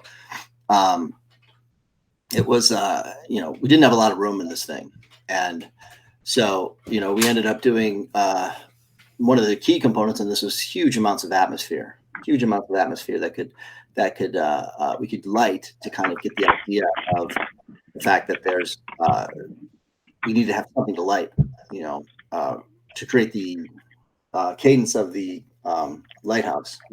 There's a lot of moving parts in this movie. Yeah. Well, I mean, it was this version of the lighthouse on the pier and the version we just looked at with the movers, we tested on the same day. And the reason why one is used versus the other is strictly because of the distance that the light had to be when we shot the scene. And if you think about, I like to, we do this all the time. So when we're talking about lighting a set, we're also talking about what the reality of it would look like, and try to adhere to it. So, the lighthouse geographically in the movie was meant to be close to this pier. So the light's not actually shining down directly onto the pier. It's actually shooting out. So what we wanted to create when we shot the pier was the feeling of the ambience that was coming off of that beam of light. Whereas when we were at the Funhouse, it was a couple miles away from that lighthouse, and it should have a different quality of light. So these are things that we discuss, and these are the things we test, and then we implement them. Yeah, and so. Well, the solution we had, because the distance was building these racks and attaching color force to them. And, this would basically had 4 positions for them. I'll back up a bit here, right here. So you can see on this map, there's 4 of these racks that were kind of designed based off of what the geography was in the film world of where the lighthouse would be happening. And so, and then we had one on the opposite end, just as in case we did some sort of reverse and might have needed something. But these racks worked out great. Jake, I think you have 2, you got 2 behind the scenes clips if you want to play those. But it shows kind of when these things are hung on the stage, how we created this effect. And again, running some of this cadence that we had established on location through Scott. How did you translate that into what we did here? I don't even know how you did that. Timing. Yeah. Just the movement across. This is pixel map as well. So the mover gag, obviously there's a certain amount of timing. I'm going from one cue to the next. So whatever amount of time that was, I started with that probably on this one, but rather than obviously doing timing with pan that I was doing on the mover, here I'm doing timing with white content that's moving across the arrays of color forces. And then it would just snap back to the beginning and then do it again. So once again, I mean, pixel map just gives you so much versatility. You can see right here on that clip, the bottom part of the arrays are being cut out, and so that's intentional. So it means to give the same kind of effect, but not use all the pixels. So we could widen or broaden the amount of pixels we want on the gag easily, and you could change also the window of light as well. So if you wanted it, tighter or wider, it was a really easy thing to adjust on the fly. So that's why I chose to do it that way. And then we could extend it to the sky panels too if we needed to extend the gag, fill in holes and stuff like that. It worked out. It actually worked out, considering those lights were probably maybe where they were hung from where the actors were. It was maybe about 40, 45 feet. It was, with all the atmosphere in there, it worked out really well. I saw someone asking about color forces versus studio forces. I think we all would agree a studio force would be awesome to have. You just can't get the amount you want. They're just not out there yet. So color forces are everywhere, and studio forces aren't. But they're kind of they're getting close, but there's just so many of them everywhere. Color forces are everywhere. Yeah. So we had to kind of go with that. But studio forces would be awesome. Yes, they give you a little bit more versatility as far as color control. You know, one of the reasons why we cut off the bottom, Scott, is because on the deeper lights, like if the camera was in a certain position, if you saw those bottom lights, you could see where the light source was coming from. And the whole idea is it was coming up so high, so much higher than the frame actually was. Yeah. That we had to eliminate the entire bottom of that rig. I think we fought the low. I think it would have been nice to do that in a much taller stage, obviously. Yeah. Because Yeah, 'cause this look is at the what, 4 teasers foot? alone. I mean, you're looking right into the teaser versus seeing. Yeah. the Yeah. I And had to hand this one off to someone. I think I left midway through. Someone had to come over and take over on the console. It was Aaron, and he had to take over my crazy show file. I know. Yeah, he did a good job though. He did a good job. Yeah. You know, Jared actually commented. He said, "Yeah, we only did have 3 of these racks. I think we ended up only with 3 of the racks because of budget constraints." He is right. I do remember that. But wait, didn't I make you move one because I thought we were going to do a reverse? Yeah. We thought we were going to reverse, and then the corn cob. It We all were worked calling out. the corn cobs at that point. the corn cob. That's right. That's right. That's right. There's the name. See, that's right. what's great about our working relationship, because we've been working together for so long. Is Tana always comes up with the best names for whatever. She's the namer. She comes up with great stuff. You know. Think But you know, visual corn effects. cob is one of you guys, though. I think that's Matty. I don't know. Yeah, it came from the test. Yes, because it was that's right, the 'cause array was arced. We had an arc on the array rather than straight across. No, I know who it was. It was James. Because I remember I asked for it to be rigged like that, and then he said, "Look, like a corn cob." Oh my god. It gets the point across, all right? Yeah. Oh yeah, it totally does. You know, visual effects. I mean, they brought it all in here. I mean, the smoke. I'm sorry, the fog and all that. I think was primarily us. I'm sure they augmented some, and then they certainly added the water out there and the because we were just shooting into solids, and they added the roller coaster and these highlights and stuff. But in the clip, you know, when you see this part of the film, it's just the cadence of the light worked out really, really nice considering what we were kind of dealing with. You know, yeah. I mean, I remember us really having to watch our exposure on the smoke so it wouldn't get too hot, and you know, kind of still keeping this like we were kind of exposing for it though, Mike. I mean, we were kind of that's where we had the Odyssey, where we had false color was all set to the smoke. Yes, you're right. And the faces had to fall within that those shades of gray there. Yeah, absolutely. I think we have 2 other things to talk about real quick. This is the Italian restaurant, and this scene. This was a great scene. This was these are the kind of scenes that for me at least as a gaffer, they're so much fun to do. It's kind of in the vein of, you know, it's an all-in-one shot. It's kind of in the vein of what we did earlier in Black Mask Club when we did the movie through the crowd all in one, and you know, it's like old school filmmaking. And this was really interesting because it was in the movie in the set. You know, the script had it that when I read it the first time, I'm like, what the hell is this? Because it's jumping back in time, and we're going to do this in all-in-one shot. And so it starts with this, you know, these mobsters getting killed. They're dead, and Rosie Perez, who plays the character Renee Montoya, she was introducing herself to the situation, and you know, that's when the audience first meets her. And you know, it was so interesting. I don't know, Matty, how you know, just the 2 different time periods of it and the 2 different color temperatures and all that kind of stuff. This was a good one.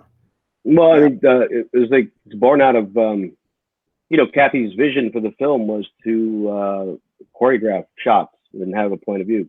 And when I read this scene, I felt like it was something where there could be the potential to do some very cool transitions from Renee to Mary's character, you know, from Renee to Huntress.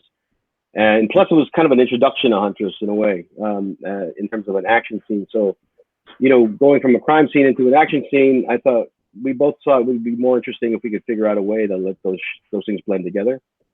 And obviously, you know, it's kind of a low-hanging fruit, the idea of changing color temperature between two time periods. So that made a lot of sense. But what I love about the scene is the incorporation of the presence of the cops. There's nothing out there. I mean, we're at night, you know, Oh, shooting in a very tiny restaurant, and those are lights outside creating that effect. But what I love is the added value of our the color con that we put on to bring out to just add yet another layer to the cocktail to create that sort of cop light feel.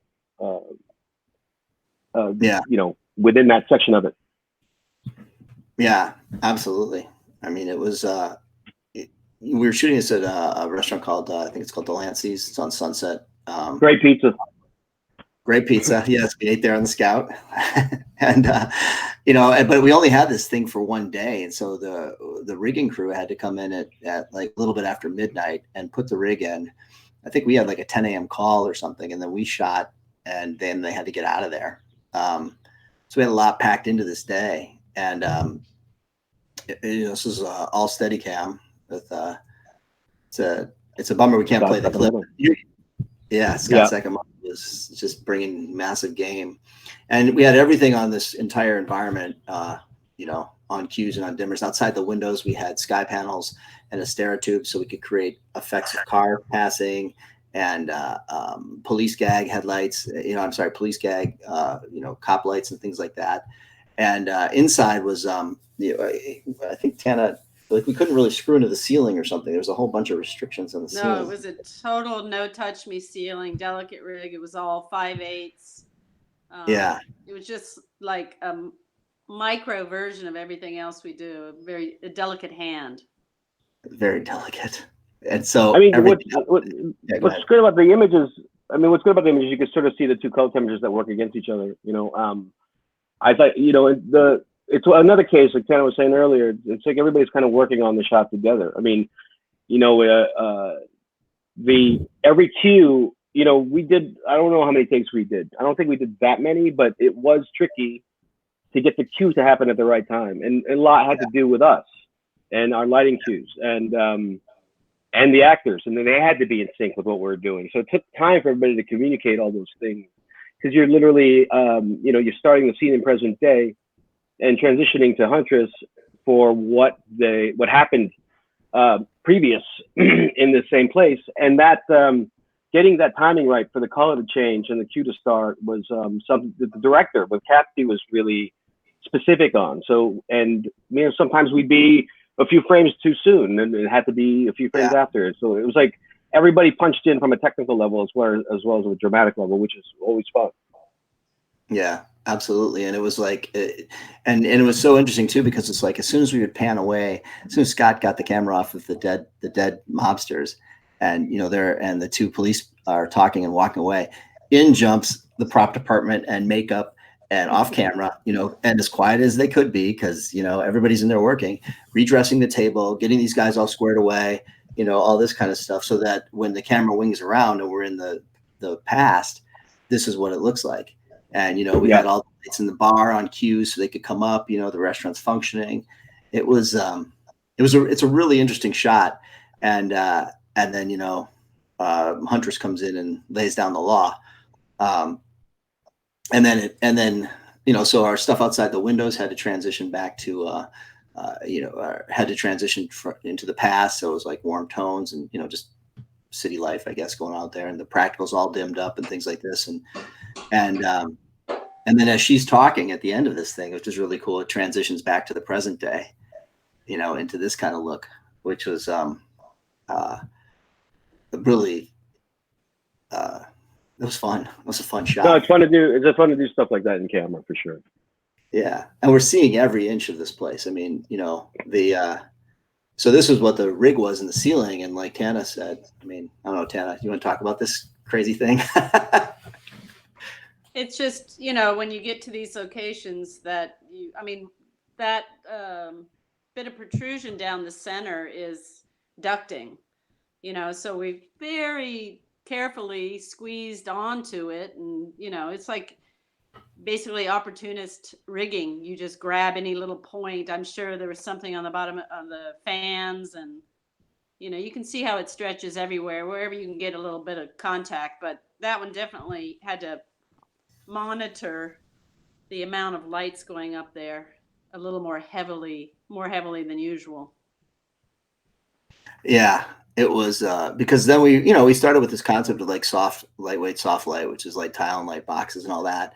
And then we added some Astera tubes as bounces into the ceiling, or hanging them as edges and things like that, because we could run the police effect through the Astera tubes, so some of that exterior cop gag could carry inside the building, and then and then that could fade out when we kind of went back to the time of the past when it was all warm.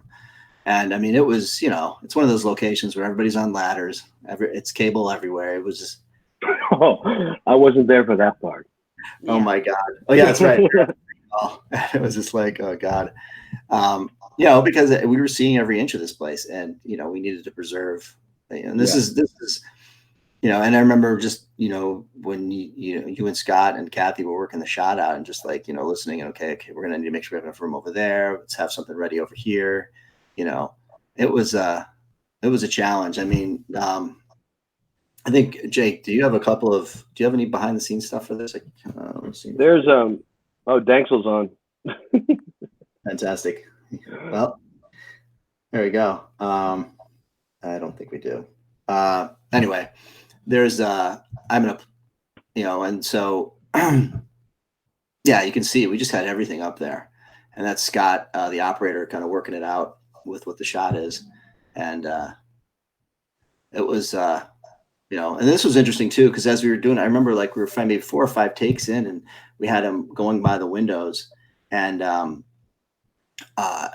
there wasn't, we had cop lights going, but it was kind of like whatever. And then I don't know whose idea it was, but I think Matty were just talking about how to get a car going by there, so we just put a line of Asteras, and then just had a cue that went by as she walks by the windows. So there was just another layer of life. I think kind of fun.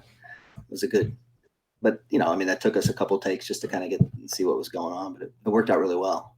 But just gave the scene another added. It's always adding a little bit more at the risk of putting too much in. You know what I mean? Just to create depth, and all the ideas you have to create depth. The illusion of reality, really. Yeah, and we use the stereotubes all over the place for just again, it's a great, easy, quick. This is when we had to do a bomb coming through a window or something, and to trace the fireball coming through. It's a great, quick way to be able to do stuff. That's our color con right there. That's our color con, and I think we got your. Let's got the couple color con clips. Yeah, exactly. So that's the. So the color con is something that you guys. I mean, I remember you've evolved it from a couple of shows, right? Yeah. I mean, Star is Born. Did you guys use it on that? Compton was the inspiration, right? Yeah. I mean, we played with the idea and Straight Outta Compton, but that was for a specific effect with specific laughs to create sort of a visual motif for each of the characters in the band. But then on the Stars Born, we used it more as you remember the panel flasher, or Aries version of it. I was using it more to create a consistent contrast level when I couldn't use smoke in a set. Because in many cases we couldn't use smoke in some of the recording studios, so I'd use the color con to sort of flash the low end of the image. But then and then it started evolving once we built this, because then I introduced it, I think, to you, and we put more pixels in the damn thing, and then then Barnes was able to separate those pixels. So then all of a sudden it evolved into this other thing. Yeah, and now we're bouncing the light around the whole thing at all times when we. No, it was great, because this I think was the low res version we started with at the beginning of the show. And again, this is Fixtures department too, just working with us with camera and all this. And then it turned into this kind of more high res version, which is 144 pixels of an inch or a meter, 144 a meter. Oh, and Camtech too. Camtech developing there. Yes, and Camtech. Yeah, exactly. And Kayvon and all those guys, because the ones that you guys had on the prom was was really refined. And 3.0, yeah. Yeah, exactly. And we could use this thing for like general color, or I remember, a lot of times we just use it as, we're either playing content through it, because like in the Italian restaurant, we were playing the police chase content through it and creating the flare effect from like the police cop lights. But then I remember like we were using it in the where she goes and buys the hyena, and there's we wanted to add a flare that was kind of looking like it was off the fluorescence or something like that, and it was really a super versatile tool for us. And so Scott could be able to go map it in on the console, and it was we got a lot of, we really used it on the show. It really worked well for kind of that level of Gotham. It was kind of made for this show, to be honest with you. Yeah, this is an example of it here in this still, like just kind of on the sides where we had the cop car going, or the. Well, the other thing too is that we used it in places where we didn't exactly, the sets didn't necessarily speak to the palette, so we would bleed in magenta in the shadow areas, or we'd bleed in, or Scott would mix. We would do blue on the top and bottom at like 20%, and then we'd bring in red at the left and right at 5 or 10%, or what. It got to that level of sort of detail, and we would just explore, and then when we saw something we liked, we'd go with it. Which was, it's nice to have as a tool for sure.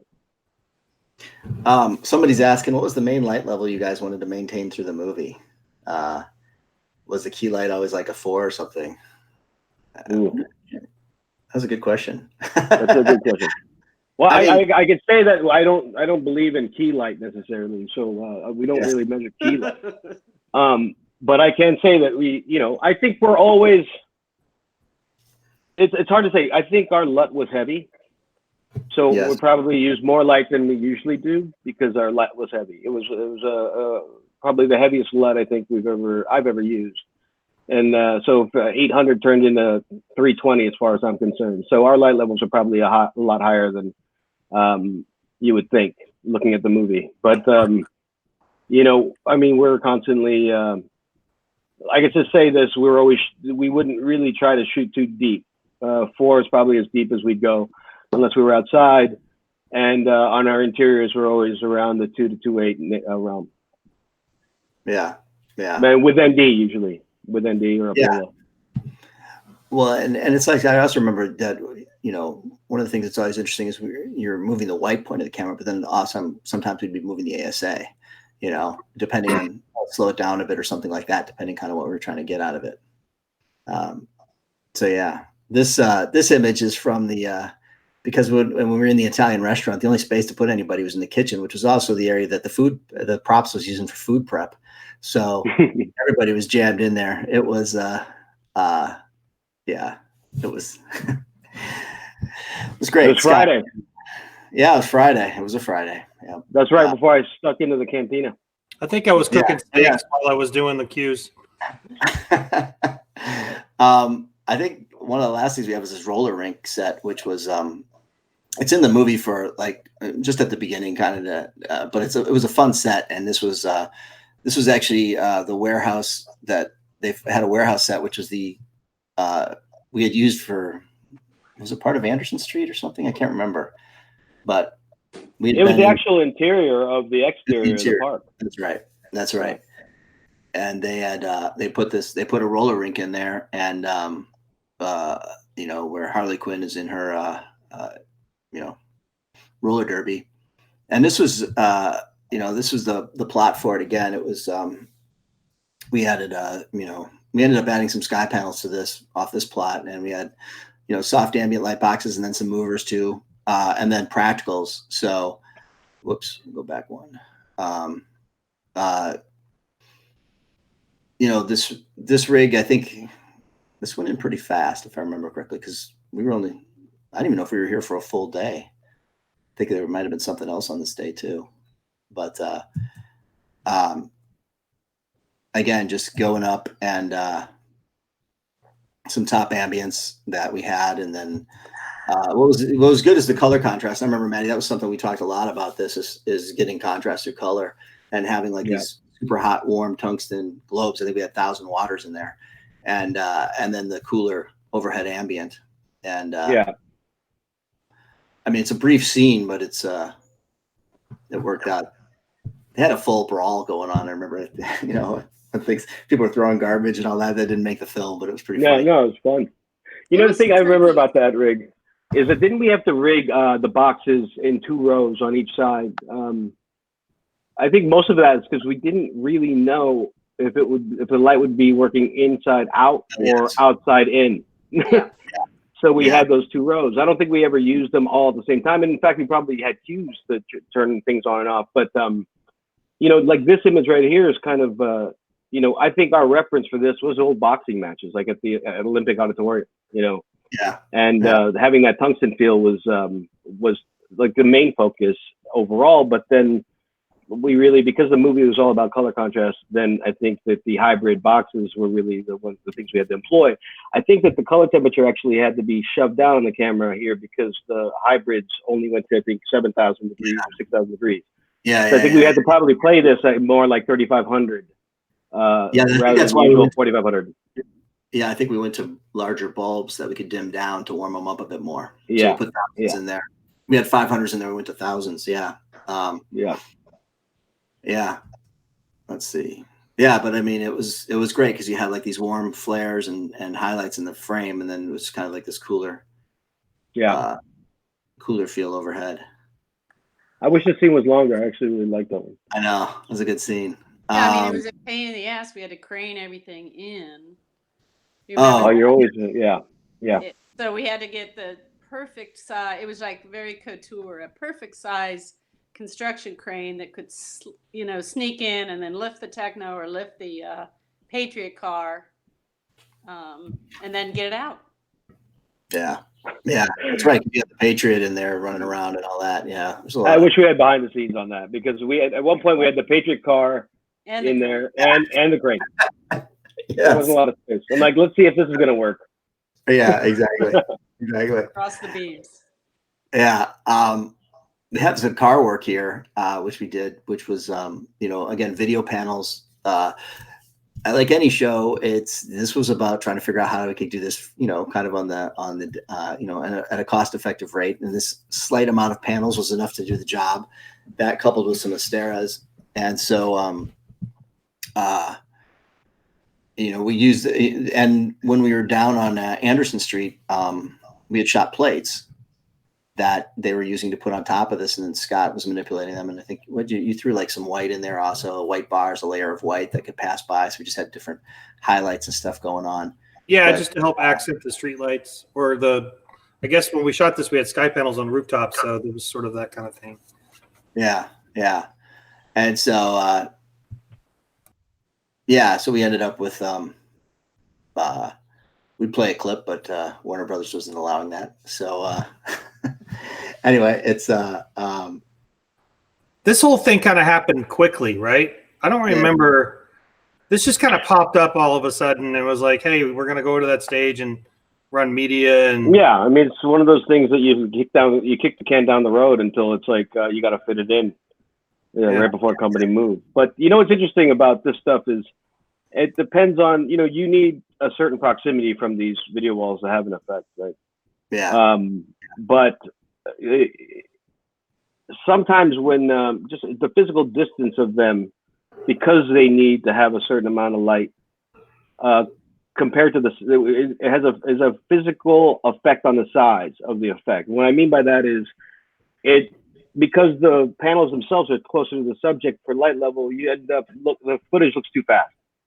Your changes look too fast, so you almost have to either go bigger at the same speed and further back, which is pretty tough and expensive, or you could do you could shoot 48 on your plates, so you could shoot a little slower on your plates, so that you could slow that effect down in camera. So it's something I sort of learned. I think I learned it on Compton actually.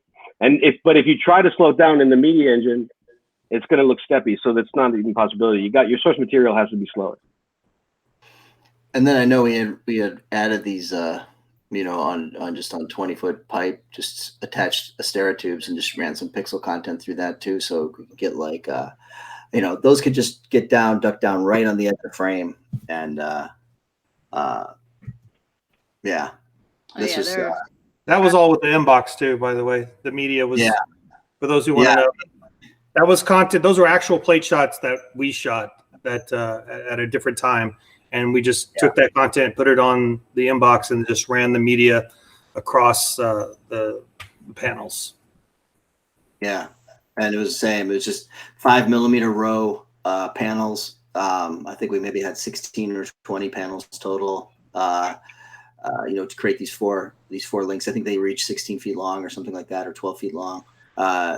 Wasn't it tough? It was enough to get some great reflections and things like that, which was cool.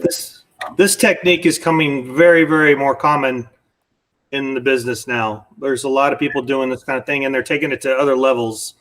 Like, look at the volume. Yeah, they're shooting into it now. Yeah, shooting into them, and they're syncing them up to the actual plates so that the reflections tie with the actual image. It's pretty amazing. And it's just some photos of everyone who's behind it and all. And there's so many more people who are involved with this thing. But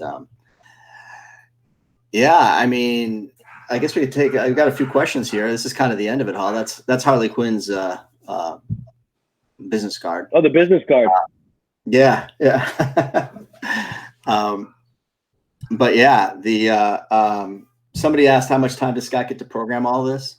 Oof. Not enough. Not enough. Yeah, I was gonna say the same thing.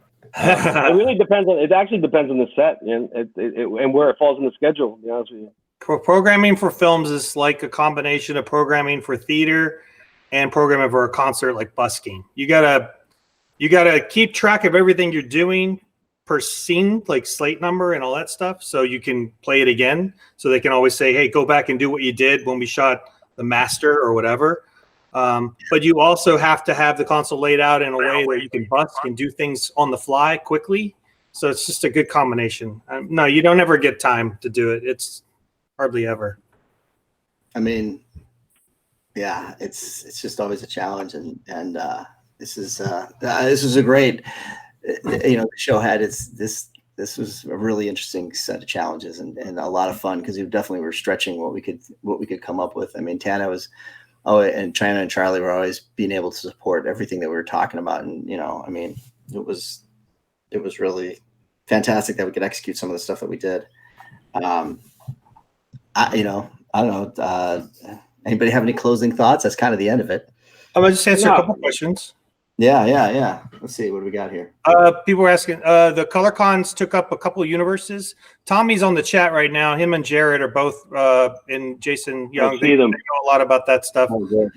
Tommy knows a lot. I think ColorCon was a couple of universes, and that was part of our truck package. So that traveled with us everywhere. So every location or every set we went to, the ColorCon information was already in the console, so that we could just add them in and go with it. But I think they took a couple of universes, if I'm not mistaken. Someone's asking about light levels. Just like, how do you know you have enough light on the set? I mean, again, this helps when we have a good working relationship, so we kind of have an idea of,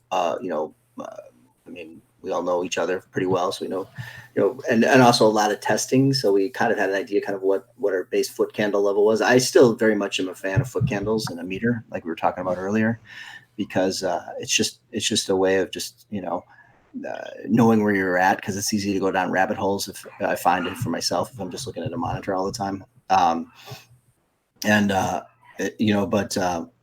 I knew that, like, on this thing, if we had 15 foot candles on something, we were in a pretty good spot. I think it was what it was in this. And and again, it's like what Matty said earlier, what we don't really have a thing that's called a key light, because there's so many different places where, we'll set an exposure, but where faces are lit, it's always, it's a lot of underexposure and things like that, and highlights in the background. So it's not like we're really looking for a certain level for a face as far as more like a traditional key light. We're always kind of striving for contrast. I mean, it's contrast through density, and it's contrast through color. But it's softer, and it's a struggle for light quality at all times. So, Matty, somebody asked you if you had any theatrical lighting background or during school or anything. Did you do anything like that? No, I didn't. No, I didn't. It's fun to do stage work, though. It becomes interesting. But this is an interesting movie because you're taking the skill set of live performance and you're incorporating it into a narrative piece because of the nature of the show. And I think it might be the first time I've ever really done that, to be honest. Yeah. Someone asked about previs. Lighting previs, I do use Vision, but I didn't do a lot of that on this show. Any previs I really do is just sort of like rigging purposes through Vectorworks, just so the team can see where things are going to hang and stuff. But I have used Vision for some things, like Iron Man 2. We did some stuff where Vision's really good for pre-programming moving lights and stuff for like performance lighting. But for movie lighting, Stark Expo. Yeah, Stark Expo. Yeah. It doesn't really work so well for movie lighting because of all the fluidity. No. Certainly, if you've got some element that's going to always, Stark Expo, some sort of thing like that. Definitely. I would imagine one day it will get there, but it's not there now.